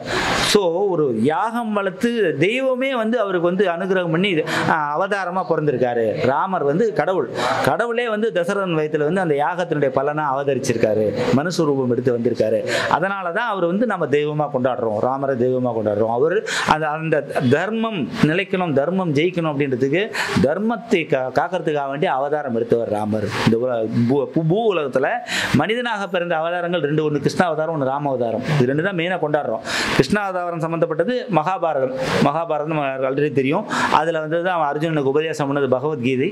ஸோ அது ஒரு அவதாரம். நம்ம இன்னைக்கும் போற்றி கொண்டாடிட்டு இருக்க அவதாரத்தில் அது ஒரு அவதாரம். அதே மாதிரி ராமர் வாழ்க்கை முறையை வாழ்ந்து காமிக்கிறது எப்படி அப்படின்றதுக்காக வேண்டிய மக்களுக்கு அந்த வாழ்க்கை முறையை போதிக்கணும், வாழ்ந்து காமி. அதாவது சொன்னால் கேட்க மாட்டாங்க, அவங்க கூடயே போய் பிறந்து அவங்க கூடயே வாழ்ந்து நம்ம இப்படி தான் வாழணும் அப்படின்னு மக்களுக்கு சொல்கிறதுக்காக வேண்டிய அந்த அவதாரம் இது. ஸோ அவருடைய பாதை நீங்கள் பார்த்தீங்கன்னா அந்த தாயை சொல்கிற கேட்குறது, அப்பா சொல்கிறத கேட்குறது, அதுக்கப்புறம் வந்து மாற்றாந்தாயாக இருந்தால் கூட அவங்க சொல்கிறத எடுத்துக்கிட்டு காட்டுக்கு போனது, அந்த காட்டுக்கு போய் 14 வருஷம் உறுதியாக அங்கேயே இருந்தது. பரதன் வந்து அவ்வளோ தூரம் கெஞ்சி கேட்டும் கூட நீங்கள் தான் மூத்தவர், நீங்கள் அரசாளணும் அப்படின்னு சொல்லிட்டு கேட்டும் கூட இல்லை, அது அம்மா அப்பா சொல் மீறக்கூடாது, நம்ம அவங்களோட வார்த்தை கட்டுப்படணும், நீயே போய் இருக்கணும் அப்படின்னு சொல்லி திருப்பி அமைச்சது. அண்ணன் தம்பி பாசத்தை வந்து காட்டுறதுக்காக வேண்டி லக்ஷ்மணன் கூட இருந்தது. ப்ளஸ் பரதன் வந்து தன்னுடைய மூத்த தாயினுடைய அண்ணன் உடன் பிறந்தவனாக இருந்தால் கூட அவர் பாதத்தை தாங்கி அவருடைய செருப்பு தலையில் எடுத்து வந்து அந்த செருப்பு வச்சு ஆட்சி பண்ணது. வாழ்க்கையில் இதெல்லாம் வந்து எங்கேயுமே கிடைக்காது. இந்த மாதிரி ஒரு சரித்திரங்கள், ஒரு வழிகாட்டுதல்கள் வேற எந்த தேசத்திலேயே இருக்குமா? பாரத தேசத்தை தவிர வேற எங்கேயுமே இந்த பக்திக்கும் வழிகாட்டுதலுக்கும் பண்புக்கும் கலாச்சாரத்துக்கும் எங்கேயுமே கிடைக்காது. ஸோ அந்த விஷயத்துக்கெல்லாம் சொந்தக்காரர் ராமர் தான். குகனோட ஐவரானம்னு சொல்லுவோம். அந்த படகோட்டியை அணைச்சிக்கிட்டு அவர் தன்னுடைய சகோதரனை ஏற்றுக்கிறாரு. எல்லாரும் நமக்கு சகோதரர்கள் தான் அப்படின்ற ஒரு உணர்வு எல்லாருக்கும் வரணும் அப்படின்றதுக்கு அது ஒரு உதாரணம். ஸோ இந்த மாதிரி எல்லாமே ராவணனை கூட வந்து அவர் போய் ஸ்ட்ரெயிட்டாக கொன்னும் இல்லை, இன்று போய் நாளைவா அப்படின்றாரு. ஆயுதம் இல்லாத கொல்ல மாட்டேன்னு சொல்லிட்டு இன்று போய் நாளைவா அப்படிங்கிறாரு. ஸோ எல்லாத்துக்குமே ஒரு உதாரண புருஷன் அவர். வாழ்க்கையில் ஒவ்வொரு நிகழ்வுக்கும் உதாரணத்தை செட் பண்ணவர். அதே மாதிரி வானர்களை தன்னுடைய உடன் பிறந்தாரா கூட்டுக்கிட்டு விபீஷனை வந்து தன்னுடைய உடன் பிறந்தாராக ஏற்றுக்கிட்டு அவருக்கு ராஜ்யம் வாங்கி கொடுத்தாரு. அதே மாதிரி ஆஞ்சநேயர் அவர் வந்து தன்னுடைய படையில் சேர்த்துக்கிட்டு அவர் மூலமாக வந்து ஒரு இது பண்ணார், சேது பந்தனம் சொல்லுவாங்க, நம்ம சேது இது கட்டினார், பாலம் கட்டினார். ஸோ இதெல்லாம் இன்றைக்கும் காண கிடைக்கிற விஷயங்கள். ஒன்றும் கதை கிடையாது, கற்பனை கிடையாது, கண்ணால் பார்த்து அனுபவிச்சுட்டு இருக்கோம். தனுஷ்கோடியிலேருந்து பார்த்தோம், நம்ம சேது பாலம் போகிறத பார்க்குறோம். இன்றைக்கி நாசால சொல்கிறோம், நம்ம ஊருக்காரனுக்கு தெரியல, அதனுடைய அருமை தெரியல. நம்மகிட்ட இல்லை வருத்தமான விஷயம் என்னன்னாக்கா, நம்மளுடைய பெருமை நாமே தெரிஞ்சுக்கல. யாரோ ஒருத்தன் சொன்னாதான் நம்ம அதை நம்புகிறோம். நம்ம மக்கள் இந்த ராமாயணத்தை படிக்கிறது இல்லை, மகாபாரதத்தை படிக்கிறது இல்லை. ஒவ்வொரு வீட்லேயும் அந்த ராமாயணமும் மகாபாரதம் இருக்கணும், அந்த மகாபாரதம் படிக்கப்படணும், மகாபாரதம் ராமாயணம் படிக்கப்படணும், பகவத்கீதை படிக்கப்படணும், ராமாயணம் படிக்கப்படணும். பர்டிகுலராக காரியங்கள் ஒரு வீட்லேயும் நிறைவேறணும், நல்ல விஷயங்கள் நடக்கணும் அப்படின்னாக்க முன்னெல்லாம் வந்து ஒரு வழக்கம் உண்டு, சுந்தரகாண்டம் படிப்பாங்க. சுந்தரகாண்டம் படித்தாக்க அவங்க வீட்டில் உள்ள குறை பிரச்சனைகள்லாம் தீரும் அப்படின்வாங்க. எத்தனை பேர் வீட்டில் நீங்கள் சுந்தரகாண்டம் படிக்கிறோம்? நீங்கள் சொன்னீங்களா 21st century நாகரிக மோகத்தில் நம்ம போயிட்டு இருக்கோம், இந்த விஷயங்களை மறந்துட்டோம். அதுதான் நம்மளுடைய இன்னைக்கு பிரச்சனைக்கும் நம்மளுடைய இன்னைக்கு தினசரி பேப்பரில் நமக்கு கிடைக்கக்கூடிய அவலங்களுக்கும் காரணம். என்னுடைய வேண்டுகோள் இந்த நேரத்தில், அற்புதமான உங்களுக்கு வாய்ப்புங்க நீங்கள் கொடுத்த நேரத்தில் என்னுடைய வேண்டுகோள் என்னன்னாக்கா, ஒவ்வொரு தாய்மாரும் தான் கருவுற்ற, அந்த காலத்தில் சொல்லுவாங்க கருவுற்ற பெண்கள் வந்து ராமநாமம் சொல்லிட்டு இருக்கணும் அப்படின்வாங்க. இதுக்கு உதாரணம் இருக்கு. கிருஷ்ணாவதாரத்தில் அபிமன்யு வயிற்றில் இருக்கும்போது சுபத்திரை வந்து கருவுற்று இருக்கும்போது கிருஷ்ணர் வந்து கதை சொல்லுவார். அந்த கதையை கேட்டு தான் அந்த சக்கர வியூகத்தை எப்படி உடைக்கிறது அப்படின்னு சொல்லிட்டு அவர் கற்றுக்கிட்டார். ஸோ அந்த குழந்தை வந்து அதை கேட்டு வளருமா, நம்ம சொல்கிற நல்ல விஷயங்களை கேட்டு வளருமா. இப்போ நம்ம என்ன பண்ணுறோம், சீரியல் கத்தியால் குத்துறதை பார்த்துட்டு உட்காந்துட்டு இருக்கோம். அப்போ அந்த குழந்தை பிறக்கும்போது அந்த ஜீன்லேயே வந்து அந்த வெறித்தனமும் அடங்காத தனமும் பெரியவர்களை மதிக்காத தனமும் அதுக்கு ஜீன்லேயே வந்துடுது. காரணம் யாருன்னா நம்ம தான். அப்போ நாம் என்ன பண்ணணும்னாக்கா, இந்த கருவுற்று இருக்கும்போது இந்த மாதிரி பக்தி கதைகள், ராமாயணம், மகாபாரதம், சுந்தரகாண்டம், இந்த மாதிரி விஷயங்கள் படித்தோம்னாக்க நமக்கு சத்தான குழந்தைகள் பிறக்கும். அந்த குழந்தை சத்தான வழியில் போகும், அராஜக வழியில் போகாது, தர்ம நெறிப்படி வாழும் அப்படின்றது இதுலேருந்து நம்ம ராமாயணத்துலேருந்து எடுத்துக்கிற விஷயம்தான். இவ்வளவும் இருக்குது, நம்ம அதை கடைபிடிக்கல. அதனால இந்த செஞ்சுரி சேஞ்ச் ஓவர் நம்ம சொல்லி நம்ம வேறு ஏதோ பண்ணிட்டு இருக்கோம். ஸோ இதெல்லாம் மாறணும். இது மாதிரி மீண்டும் வந்து ராமராஜ்யம் அமையணும். அது ஒரு கடவுளாக வந்து இன்னைக்கு நமக்கு அனுகிரகம் பண்ணியிருக்காரு. இன்னைக்கு இந்த சூழ்நிலையில் மீண்டும் ராமராஜ்யம் வரணும்னாக்க இந்த மாதிரி மக்கள் மனதில் பக்தி மேலோங்கணும், தர்மம் மேலோங்கணும், நியாயம் மேலோங்கணும், அசத்தியம் ஒழியணும், சத்திய வாழ்க்கையை வாழணும். அப்படிலாம் பண்ணால் நம்மளுடைய வாழ்க்கை நல்லா இருக்கும், நாடு நல்லா இருக்கும். நம்ம உலகத்துக்கே வழிகாட்டக்கூடிய ஒரு உயர்ந்த நாடாக நம்மளுடைய பாரதம் மாறும். பாரதம் வேற எந்த நாட்டுக்குமே அந்த உலகத்துக்கு வழிகாட்டக்கூடிய தகுதி கிடையாது. எங்கேயுமே அங்கே இங்கிலீஷில் நிறைய விஷயங்கள் நீங்கள் கேட்கலாம். ஒழுக்கம்ன்றதுக்கு வந்து தர்மத்துக்கு இங்கிலீஷில் வார்த்தை இருக்கா? பண்பாடுக்கு இங்கிலீஷில் வார்த்தை இருக்கா? கலாச்சாரத்துக்கு இங்கிலீஷில் வார்த்தை இருக்கா? இல்லை. நிறைய வார்த்தைகள் இங்கே கிடையாது, நம்ம கிட்ட தான் இருக்குது. அவ்வளோத்துக்கும் சொந்தக்காரன் நாம். உலகத்துக்கே வழிகாட்டக்கூடிய பண்பு, தர்மம், நேர்மை, ஒழுக்கம் அப்படின்ற வார்த்தை எங்கேயுமே பாரத தேசத்தை தவிர வேறு எந்த நாட்டிலையும் இந்த வார்த்தையே கிடையாது. அப்படி இருக்கும்போது நம்ம எப்படி அதை காப்பாற்றணும், அந்த பழைய கலாச்சாரமும் பண்பாடும் காப்பாற்றணும் அப்படின்ற உணர்வு மருகி போயிடுச்சு மக்கள்கிட்ட. அது திரும்ப வரணும். இந்த ராமர் வந்த நேரத்தில் அவருடைய அனுகிரகத்தில் திரும்பவும் அந்த மக்கள் மனசில் இந்த பக்தியும் ஒழுக்கமும் தர்மமும் நல்ல ஒரு நேர்மையான வாழ்க்கையும் அவங்களுக்கு கிடைக்கணும். வாழணும், உழைச்சி வாழணும். தர்மம் நம்ம சம்பாதிக்கிறத தர்மம் பண்ணணும், நம்ம சம்பாதிக்கிறது பகவான் கொடுத்து அவருக்கு நம்ம திருப்பி செய்யணும். இந்த மாதிரி சிந்தனைகள்லாம் மீண்டும் நிறைய மருகி போயிடுச்சு. நம்ம சொல்ல தவறிட்டோம், நம்மளுடைய தலைமுறைக்கு குழந்தைகளுக்கு சொல்ல தவறிட்டோம், நம்ம வாழ தவறிட்டோம். அது வாழ்ந்து காமிச்சார் ராமர். அந்த மாதிரி நம்ம நம்மளுடைய குழந்தைகளுக்கு வாழ்ந்து காமிக்க தவறிட்டோம் நிறைய இடத்துல. அந்த தவறுகள் திருத்திக்கிட்டு இந்த ஒரு சூழ்நிலையில திருத்திக்கிட்டு ராமர் எல்லாருக்கும் அனுகிரகம் பண்ணி இந்த நாடும் ஒவ்வொரு வீடும் செழித்து வளர்ந்து ஓங்கி இந்த உலகத்துக்கு வழிகாட்டி ஆச்சரியப்படுற அளவுக்கு நம்ம நாடு மேலே வரணும் அப்படின்றது இந்த தாழ்மையான வேண்டுகோள். இந்த நேரத்தில் ராமரை பற்றி இவ்வளோ தூரம் சொன்னீங்க. ஆனால் ராமர் காட்டில் ஒரு சூழ்ச்சி பண்ணி கொன்னாரு அப்படின்னு வந்துட்டு ஒரு இது கதை இருக்கு. அதை பற்றி உங்கள் கருத்து? சூழ்ச்சி பண்ணி கொன்னாருன்றதுக்கெல்லாம் எந்த விதமான ஒரு குறிப்புகளும் கிடையாது. இது வந்து பிற்சேர்க்கைன்னு நம்ம சொல்லுவோம். சுவாமி இல்லை அப்படின்ற ஒரு குரூப் இருக்கு இல்லையா, கடவுளை பற்றி வெறுக்கிற ஒரு குரூப்பு, கடவுள் மேலே துவேஷம் காட்டுற குரூப்பு, இல்லை வந்து இந்த மதமாற்ற சக்திகள் சில பேர் அவங்களுடைய தூண்டுதலை அவங்ககிட்ட காசு வாங்கிட்டு நடந்துக்கிற சில குரூப்லாம் இருக்குது. அவங்க திருத்தி எழுதின கதைகள் தான் இது. இங்கே வந்து சூழ்ச்சிக்கே வேலை கிடையாது, எல்லாமே நேர்மையாக தான் நடக்கும். அப்படியே சூழ்ச்சியாக நடந்ததுன்னா கூட விபீஷன் வந்து இதில் அவன் பேர் என்ன, ஒரு வதம் பண்ணுவார், மறைஞ்சிருந்து பண்ணார் அப்படின்னு சொல்லிட்டு ஒரு இது வரும். அந்த விஷயம் கூட அதர்மத்தை அழிக்கிறதுக்கு தான் செய்யப்பட்டது, தர்மத்தை நிலைநாட்டுறதுக்காக தான் பண்ணப்பட்டது. எப்படி பாரத போரில் கிருஷ்ணர் வந்து தர்மத்தை யதாஹி தர்மஸ்ய கிளானிர் பவதி பாரதா, அந்த மாதிரி ஒரு ஸ்லோகம் வரும் 4வது அத்தியாயத்தில். அந்த மாதிரி வந்து இவங்க வந்து தர்மம் நிலைநாட்டப்படுறதுக்காக வேண்டி சில நேரத்தில் அதர்ம வழியில் போக வேண்டிய நிர்பந்தம் வரும்.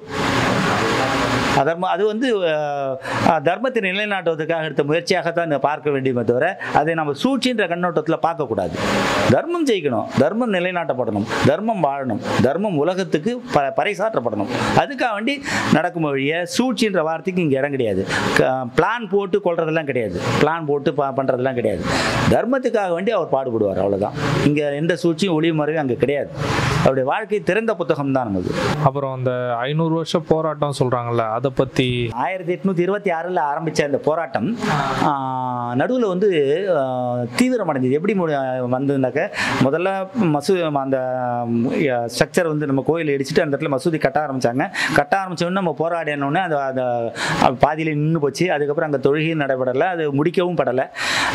அதை வந்து ஊதி பெருசாக்கினாங்க. யாருன்னா அதன் பிறகு வந்த வெள்ளையர் ஆட்சி காலத்தில் என்ன பண்ணாங்க, அதில் வந்து ஒரு 2 பேர், அது பேர் மறந்துட்டேன், குறிப்பு வச்சிருக்கேன்னு நினைக்கிறேன். அமீர் அலி, பாபு ராம்சரண் தாஸ் அப்படின்னு சொல்லிட்டு 2 பேர். அமீர் அலி, பாபு ராம்சரண் தாஸ் அப்படின்னு சொல்லிட்டு 2 பேர். இந்த 2 பேர் நம்ம உள்ளூர் தான் இருக்கோம், நாம் எல்லாரும் ஒத்துமையாக தான் இருக்கோம், நமக்குள்ளே எந்த பிரிவினையும் கிடையாது. இடம் ராமர் பிறந்த இடம்ன்றது எங்களுக்கும் தெரியும்.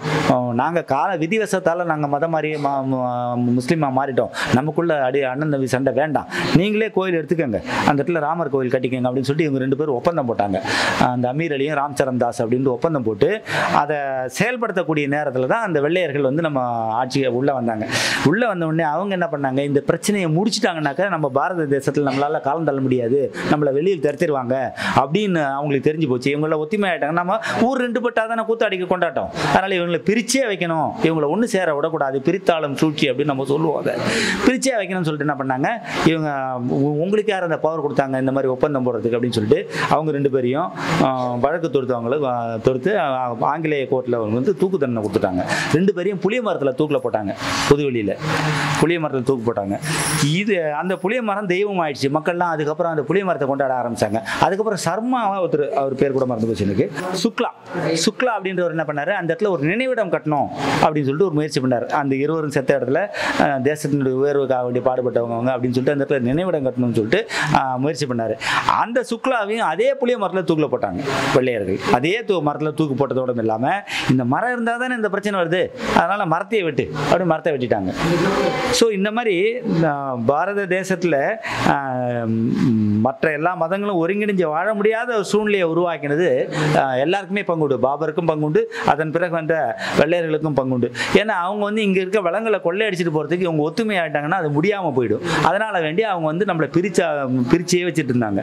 ஸோ இதுதான் வந்து தொடர்ந்து போராடிக்கிட்டே இருந்தாங்க. 500 வருஷம் தொடர்ந்து பல போராட்டங்கள் நடந்துகிட்டே இருந்தது. அவங்க வந்து நம்ம சுதந்திர போராட்டமும் அதில் சேர்ந்துச்சு. நம்மளால் சுதந்திர போராட்டத்தில் தான் அதிகமான கவனம் கொடுக்க முடிஞ்சது. இந்த போராட்டம் கொஞ்சம் மங்கி போச்சு. அதுக்கு பிறகு சுதந்திரம் கிடைச்ச பிறகு 1989 விஹெச்பி விஸ்வ இந்து பரிஷத் அப்படின்ற அமைப்பு மூலமாக அங்கே வந்து ஒரு பட்டியலினத்தை சேர்ந்தவர், அவர் பேர் ராம் சௌபா அப்படின்ற ஒரு பட்டியலினத்தை சேர்ந்தவர் வச்சு அங்கே வந்து ஒரு பூஜை போட்டாங்க. ராமர் கோயில் கட்டத்துக்கு உண்டான அடிக்கல் நாட்டினாங்க. விஸ்வ இந்து பரிஷத் இயக்கம் மூலமாக அடிக்கல் நாட்டினாங்க. அதுக்கப்புறம் அந்த இயக்கம் அப்படியே போயிட்டே இருந்தது. 89 தான் வந்து இந்த இயக்கத்தில் வந்து தீவிரமாக கட்சிகள் இணைய ஆரம்பிச்சது, இந்த இயக்கங்கள் இணைய ஆரம்பிச்சது. 89 தான் வந்து இந்த இயக்கம் பிஜேபி கட்சியில் வந்து எடுத்தாங்க. அதை ஒரு அவங்களுடைய கட்சியுடைய கொள்கையாக எடுத்து நாங்கள் கோயில் கட்டியே தீர்வோம், நம்ம ராமருக்கு அந்த இடத்துல கோயில் கட்டணும்னு சொல்லிட்டு அப்போ தான் அவங்க கையில் எடுத்தாங்க. ஸோ இந்த 500 வருட தொடர் போராட்டத்தினுடைய கண்டினியூஷன். அதுக்கப்புறம் அவர் அத்வானிஜி ரத யாத்திரை போனார், பாரத தேசம் முழுவதும் ரத யாத்திரை போனார். அவர் ரத யாத்திரை ஆரம்பித்த இடம் வந்து சோமநாதபுரம். என்ன விசேஷம் அப்படின்னாக்க, சோமநாதபுரத்தில் வந்து ஜோதிர்லிங்கத்தில் அது ஒரு ஜோதிர்லிங்கம், 12 ஜோதிர்லிங்கத்தில் அது ஒரு ஜோதிர்லிங்கம். அந்த ஜோதிர்லிங்கத்தில் அந்த இடத்துல கடற்கரையில் இருந்த கோவிலை வந்து கஜினி முகமது இடிச்சிட்டு அந்த இடத்துல வந்து மசூதி கட்டினாப்புல. நம்ம சுதந்திரம் வாங்கினதுக்கு பிறகு சர்தார் பட்டேல் வந்து தலைமையில் அவர் வந்து உள்துறை மந்திரியாக இருந்தார். அவர் அந்த பகுதிக்கு போகும்போது இந்த இடத்துல ஜோதிர்லிங்கம் இருந்த சோமநாதர் ஆலயம் இருந்த இடம் அப்படின்னு சொல்லிட்டு அந்த இடத்துல ஒரு மண் எடுத்துட்டு சபதம் பண்ணிட்டு வராரு. இதை வந்து அரசாங்க அனுமதியோட நம்ம அந்த இடத்துல கோயில் கட்ட போகிறோம் அப்படின்னு சொல்லிட்டு ஒரு முடிவு எடுத்துகிட்டு வந்து பார்லிமெண்ட்டில் வந்து அது நிறைவேற்றுறாரு, சட்டமாக கொண்டு வராரு. அந்த இடத்துல வந்து அந்த சோமநாதர் ஆலயம் இருந்தது, அந்த இடத்துல வந்து நம்ம சோமநாதரை திரும்பி கட்டணும் அப்படின்னு சொல்லிட்டு முடிவு எடுத்து அந்த இடத்துல ஆலயத்தை கட்டுறாங்க. பார்லிமெண்ட்லேயே தீர்மானம் போட்டு கட்டுறாங்க. பாபு ராஜேந்திர பிரசாத்னு சொல்லிட்டு ஒரு ஜனாதிபதி இருந்தார், அவர் கையால் தான் அது திறந்து வைக்கப்படுது. இதன் பிறகு அத்வானி ரத யாத்திரை வந்து அந்த இடத்துல எப்படி வந்து சோமநாதர் ஆலயம் மீட்கப்பட்டதோ அதுபோல அயோத்தி மீட்கப்பட வேண்டும் அப்படின்ற ஒரு சபதம் எடுத்துக்கிட்டு தான் அவர் அந்த ரத யாத்திரை இங்கே ஆரம்பிக்கிறார், சோமநாதபுரத்தில் ஆரம்பிக்கிறார். ஸோ இந்த மாதிரி தொடர் போராட்டங்கள், பல உயிரிழப்புகள், எனக்கு தெரிஞ்சு என்னுடைய கணக்கு சொல்லுது 2 லட்சம் பேருக்கு மேலே இந்த போராட்டத்தில் உயிரிழந்திருக்காங்க. இந்த அயோத்தி மீட்பு போராட்டத்தில் 2 லட்சத்துக்கு மேற்பட்ட உயிர்கள் பலிதானமாகிருக்கு அப்படின்னு குறிப்புகள் சொல்லுது. ஸோ அவ்வளவு பேரை பலி கொடுத்து தான் நம்ம இந்த ஆலயத்தை மீட்டிருக்கோம். இன்னைக்கு அவ்வளவு எதிர்ப்புகள், அவ்வளவு நம்ம அந்த ஆலயம் கட்ட விடாத முயற்சிகள்லாம் நடந்தும் அதிர்ஷ்டவசமாக ராமருடைய அனுகிரகத்தினால நமக்கு அந்த பாக்கியம் கிடைச்சிது. அவங்க யார் வந்து அந்த கோயில் இடித்தாங்களோ அந்த சமுதாயத்தில் இருந்தவங்களே நமக்கு வந்து முகமது மாதிரி ஆட்கள் வந்து நமக்கு இந்த தொல்லியல் துறையில் மீட்டு கொடுத்தாங்க, அந்த ஆதாரத்தெல்லாம் கண்டுபிடிச்சி கொடுத்தாங்க.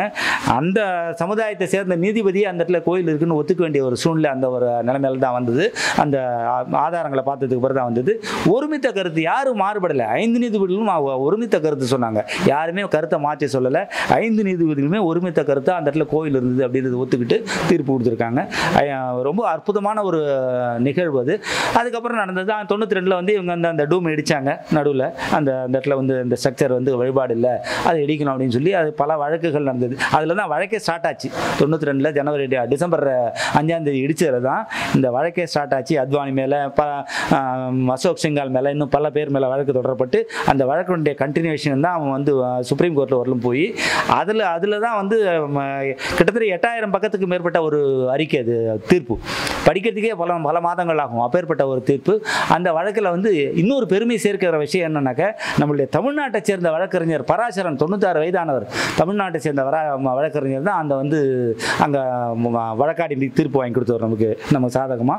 என்ன ஒரு பெருமைப்பட விஷயம்னாக்கா, அந்த வழக்கு முடிகிறவர்களும் அவர் வந்து விரதம் இருந்தார். எப்படி இன்றைக்கி வந்து மோடிஜி வந்து 11 நாள் வந்து அண்ணன் சாப்பிடாமல் விரதம் இருந்து இந்த கும்பாபிஷேகத்துக்கு பிராண பிரதிஷ்டைன்னு சொல்லுவாங்க வடக்கில், நாம தான் கும்பாபிஷேகம் சொல்லுவோம். அந்த பிராண பிரதிஷ்டைக்கு அவர் எப்படி நடந்துட்டு இருக்காரோ அதே மாதிரி 40 நாள் மேலே விரதம் இருந்து நின்றபடியே உட்கார. அவர் வந்து நீதிபதி சொல்கிறாங்க, உங்களுடைய வயதை கருத்தில் கொண்டு நீங்கள் உட்கார்ந்து கூட வாதாடுங்க அப்படின்னு சொல்கிறாரு. என்னுடைய ராமனுக்காக வேண்டி நான் இதை கூட செய்யலாம், நான் மனுஷனே கிடையாது அப்படின்னு சொல்லி நின்றபடியே 96 வயதிலும் நின்றபடியே அண்ணன் தண்ணி இல்லாமல் விரதம் இருந்து சேர் போட்டதை மறுத்துட்டு இப்படி வேண்டாம் அப்படின்னு சொல்லி நின்று ஜெயிச்சு கொடுத்தாரு நம்ம தமிழ்நாட்டை சேர்ந்த வழக்கறிஞர் பராசரன். ஸோ தமிழ்நாட்டுக்கு ராமருடைய பங்களிப்பு, ராமர் கோவில் கட்டுறதுக்கு உண்டான பங்களிப்பு மிக அபரிமிதமானது. அந்த வழக்குக்கு வந்து மூல காரணமே தீர்ப்பு வாங்கி கொடுத்ததே பராசரனுடைய ஆர்குமெண்ட் தான், பல ஆதாரங்கள் தான். நாகசாமின்னு ஒரு தொல்லியல் ஆராய்ச்சியாளர் நம்ம தமிழ்நாட்டுக்காரர், அவர் தான் அந்த முகமது கூட இணைந்து பணியாற்றியவர். ஸோ அந்த நாகசாமி கொடுத்த பல ஆதாரங்களும் வந்து சுப்ரீம் கோர்ட்டில் தாக்கல் செய்யப்பட்டது. அதன் அடிப்படையிலையும் நமக்கு வந்து தீர்ப்பு கிடைக்கிறது சாதகமாக இருந்தது. ஸோ தமிழ்நாட்டினுடைய பங்களிப்புன்றது ராமர் கோயில் வந்து மிக அளப்பரியது, மிக அதிகமானது. அதே மாதிரி நீங்கள் சொன்ன மாதிரி தமிழ்நாட்டிலேருந்து பல பொருட்கள் போயிருக்கு, சிலைகள் போயிருக்கு, மணி போயிருக்கு, அந்த அவருக்கு உண்டான அந்த விசேஷமான பிரத்யேகமான தயாரிக்கப்பட்ட ஆடை போயிருக்கு. இந்த மாதிரி பல விஷயங்கள் தமிழ்நாட்டிலேருந்து ராமர் கோயிலுக்கு போயிட்டுருக்கு. அதில் முத்தாய்ப்பா நம்மளுடைய பாரத பிரதமர் வந்து இப்போது ராமேஸ்வரத்தில் அந்த புனித நீராடி அந்த 22 குளங்க அந்த கிணறுலேருந்து புனித தீர்த்தத்தையும் மணலையும் எடுத்துகிட்டு போகிறார் ராமருக்கு அபிஷேகம் பண்ணுறதுக்கு. எப்படி வடநாட்டில் இருக்கவங்களுக்கு வந்து ராமேஸ்வரம் தெய்வம் அப்படின்னு சொல்லிட்டு ராமேஸ்வரத்தை நோக்கி படையெடுத்து அவங்க வந்து இங்கே வந்து ராமேஸ்வர கடலில் நீராடிட்டு போகிறாங்களோ, அதே மாதிரி தென் மாநிலத்தை சேர்ந்தவங்களுக்கு காசி புண்ணிய சேத்திரம், நம்ம எல்லாரும் காசிக்கு போயிட்டு இருப்போம். இப்போது இந்த புனித நீரை வந்து ராமருக்கும் நம்ம எடுத்துகிட்டு போய்ட்டு அபிஷேகம் பண்ணணும் அப்படின்னு சொல்லிட்டு அவருடைய ஒரு முயற்சி. இதில் இன்னொரு விஷயம் என்னன்னாக்கா, ராமருடைய குலதெய்வம் ஸ்ரீரங்கம் ரங்கநாத பெருமாள், ராமருடைய இஸ்வாக வம்சம் சொல்லுவோம் அவர் பிறந்தது. அந்த இஸ்வாக வம்சத்தினுடைய குலதெய்வம் வந்து ஸ்ரீரங்கம் ரங்கநாத பெருமாள்.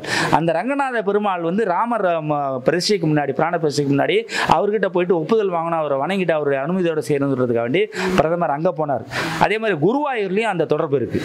ராமர் அந்த செஞ்ச கல்லில் அந்த குருவாயூர் அப்பன் சிலை செஞ்சுருக்காங்க. ஸோ அந்த குருவாயூருக்கும் போயிட்டு அங்கேயே வந்து அனுமதி வாங்கியிருக்காரு. நம்ம ஊரில் இன்னொரு விசேஷமான ஸ்தலம் இருக்குது, நிறைய பேருக்கு தெரியாத ஸ்தலம், திருப்புல்லானி அப்படின்னு சொல்லிட்டு ஒரு ஏரியா இருக்குது ராமநாதபுரத்து பக்கத்தில். அந்த திருப்புல்லானி வந்து தர்பசயனம் சொல்லுவாங்க. ராமர் வந்து பாம்பு படுக்கையில் படுத்திருப்பார். இலங்கையை நோக்கி பயணிக்கிறதுக்கு முன்னாடி பாலம் கட்டும்போது அங்கிருந்து தான் மேற்பார்வை பண்ணதா ஐதீகம். அங்கே வந்து அவங்க முன்னோர்களுக்கு பிதுக்காரியம் அந்த தர்ப்பணம்னு சொல்லுவாங்க, அதெல்லாம் அங்கே பண்ணது ஐதீகம். ராமர் அங்கே பண்ணது ஐதீகம். இதை விட இன்னொரு முக்கியமான ஸ்தலம் இருக்குது. நம்ம காஞ்சிபுரம் பக்கத்தில் பாலுச்செட்டி சத்திரம் அப்படின்னு ஒரு ஊர் இருக்குது. அங்கே விஜயராகவ பெருமாள் அப்படின்னு ஒரு கோவில் இருக்குது. அந்த கோவிலில் ஜடாயுவுக்கு மோட்சம் இது பண்ணார், அவர் திதி கொடுத்த இடம் சொல்லுவாங்க. அந்த இடத்த ஜடாயு பறவை வந்து பறவைகள் கூட ராமருக்கு உதவி பண்ணது அப்படின்றதுக்கு, அதாவது மிருகங்கள் கூட உதவி பண்ணதுக்கு பல உதாரணங்கள் நம்ம அனுமாரை பார்த்தோம், ஏற்கனவே அணில பார்த்தோம். இப்போ ஜடாயு, அந்த ஜடாயு மட்டும்தான் தெரியும் சீதையை யார் எங்கே எந்த பக்கத்துக்கு எடுத்துகிட்டு போனாங்க அப்படின்னு சொல்லிட்டு வேறு யாருக்குமே தெரியாது. அந்த ஜடாயு வந்து வெட்டிடுறாரு, ராவணன் தூக்கிட்டு போகும்போது வெட்டிடுறாப்புல. அது இறக்கை வெட்டப்பட்ட நிலையில் உயிருக்கு போகிற குத்தூரும் கொள்ளையரமாக சாகிறது கிடக்கு. என்னுடைய ராமன்ட்ட நான் அந்த விஷயத்தை சொல்லாமல் சாகக்கூடாது அப்படின்னு சொல்லிட்டு மூச்சை அந்த உயிரை பிடிச்சி வச்சுட்டு இருக்கு.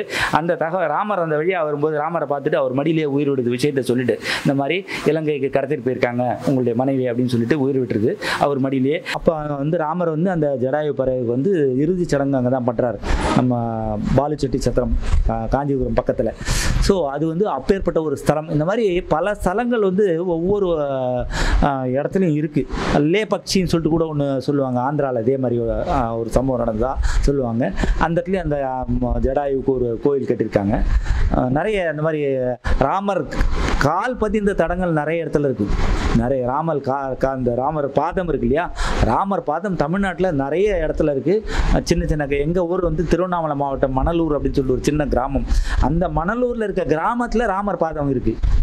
அந்த மலையில் ராமர் பாதம் 2 பாதம் இன்றைக்கி இருக்குது, இன்றைக்கும் போல பார்க்கலாம். ஸோ இந்த மாதிரி ராமர் பாதம் வந்து இருக்க ஊர் வந்து பட்ட ஊர் வந்து நிறைய தமிழ்நாட்டில் இருக்குது. ஸோ தமிழ்நாட்டை வழியாக தான் போயிருக்கார், சேது பந்தனம் கட்டி தான் இங்கேருந்து தான் போயிருக்காரு, மீட்டிருக்காரு.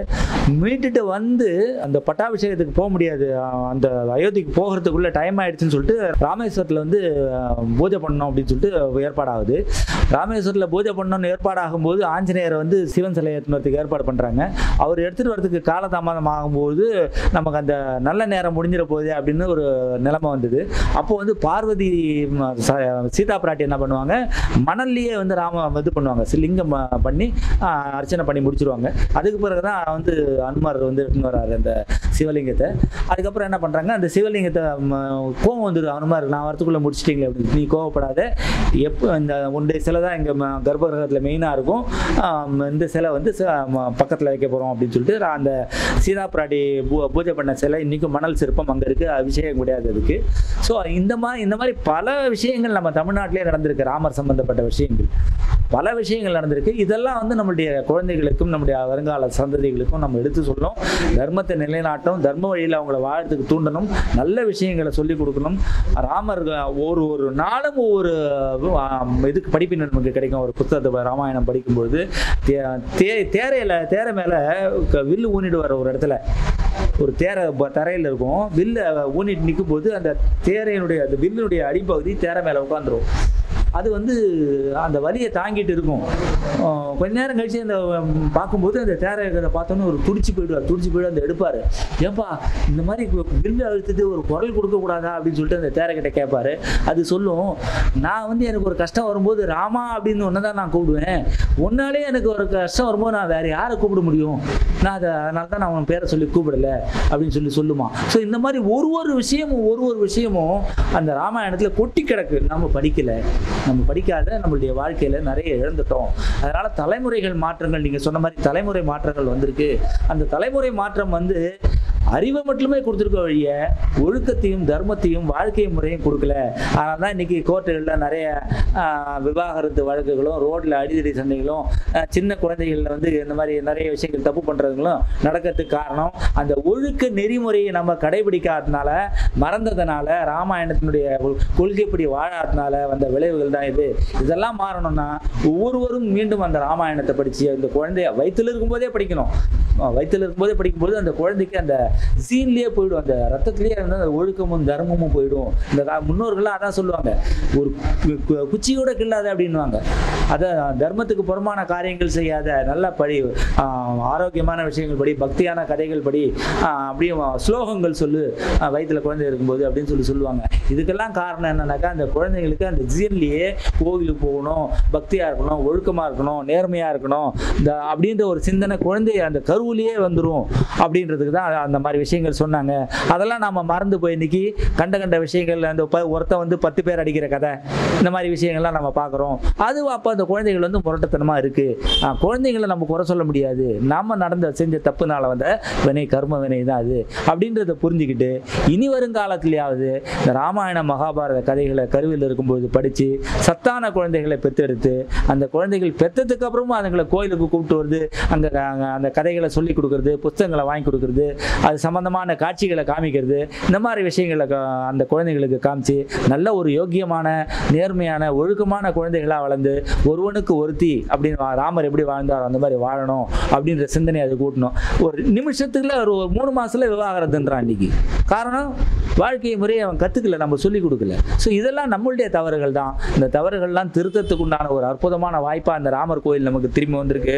ராமர் மீண்டு வந்துட்டார், திரும்பி நம்மகிட்ட ஒழுக்கத்தை நிலைநாட்ட, தர்மத்தை நிலைநாட்ட திருப்பி அவதாரம் எடுத்து வந்திருக்காரு. அந்த ஒரு சந்தோஷமான நிகழ்வை நம்ம எல்லாரும் கொண்டாடி எல்லாருடைய வாழ்க்கையிலையும் அந்த விஷயங்களை, ராமர் சொன்ன விஷயங்களை கடைபிடித்து அந்த ஒவ்வொரு குடும்பமும் அமோகமாக வாழ்ந்து தர்மத்தின்பால் வாழ்ந்து நல்ல ஒரு முக்தி அடையணும். உலகத்துக்கே வழிகாட்டணும். பாரத தேசம் இந்த விஷயங்களுக்கு வழிகாட்டணும் அப்படின்னு இந்த நேரத்தில் ஒரு கோரிக்கையாக வச்சு இந்த விஷயத்தை முடிக்கிறேன். ரொம்ப சிறப்பாக சொன்னீங்க. நன்றி ஐயா.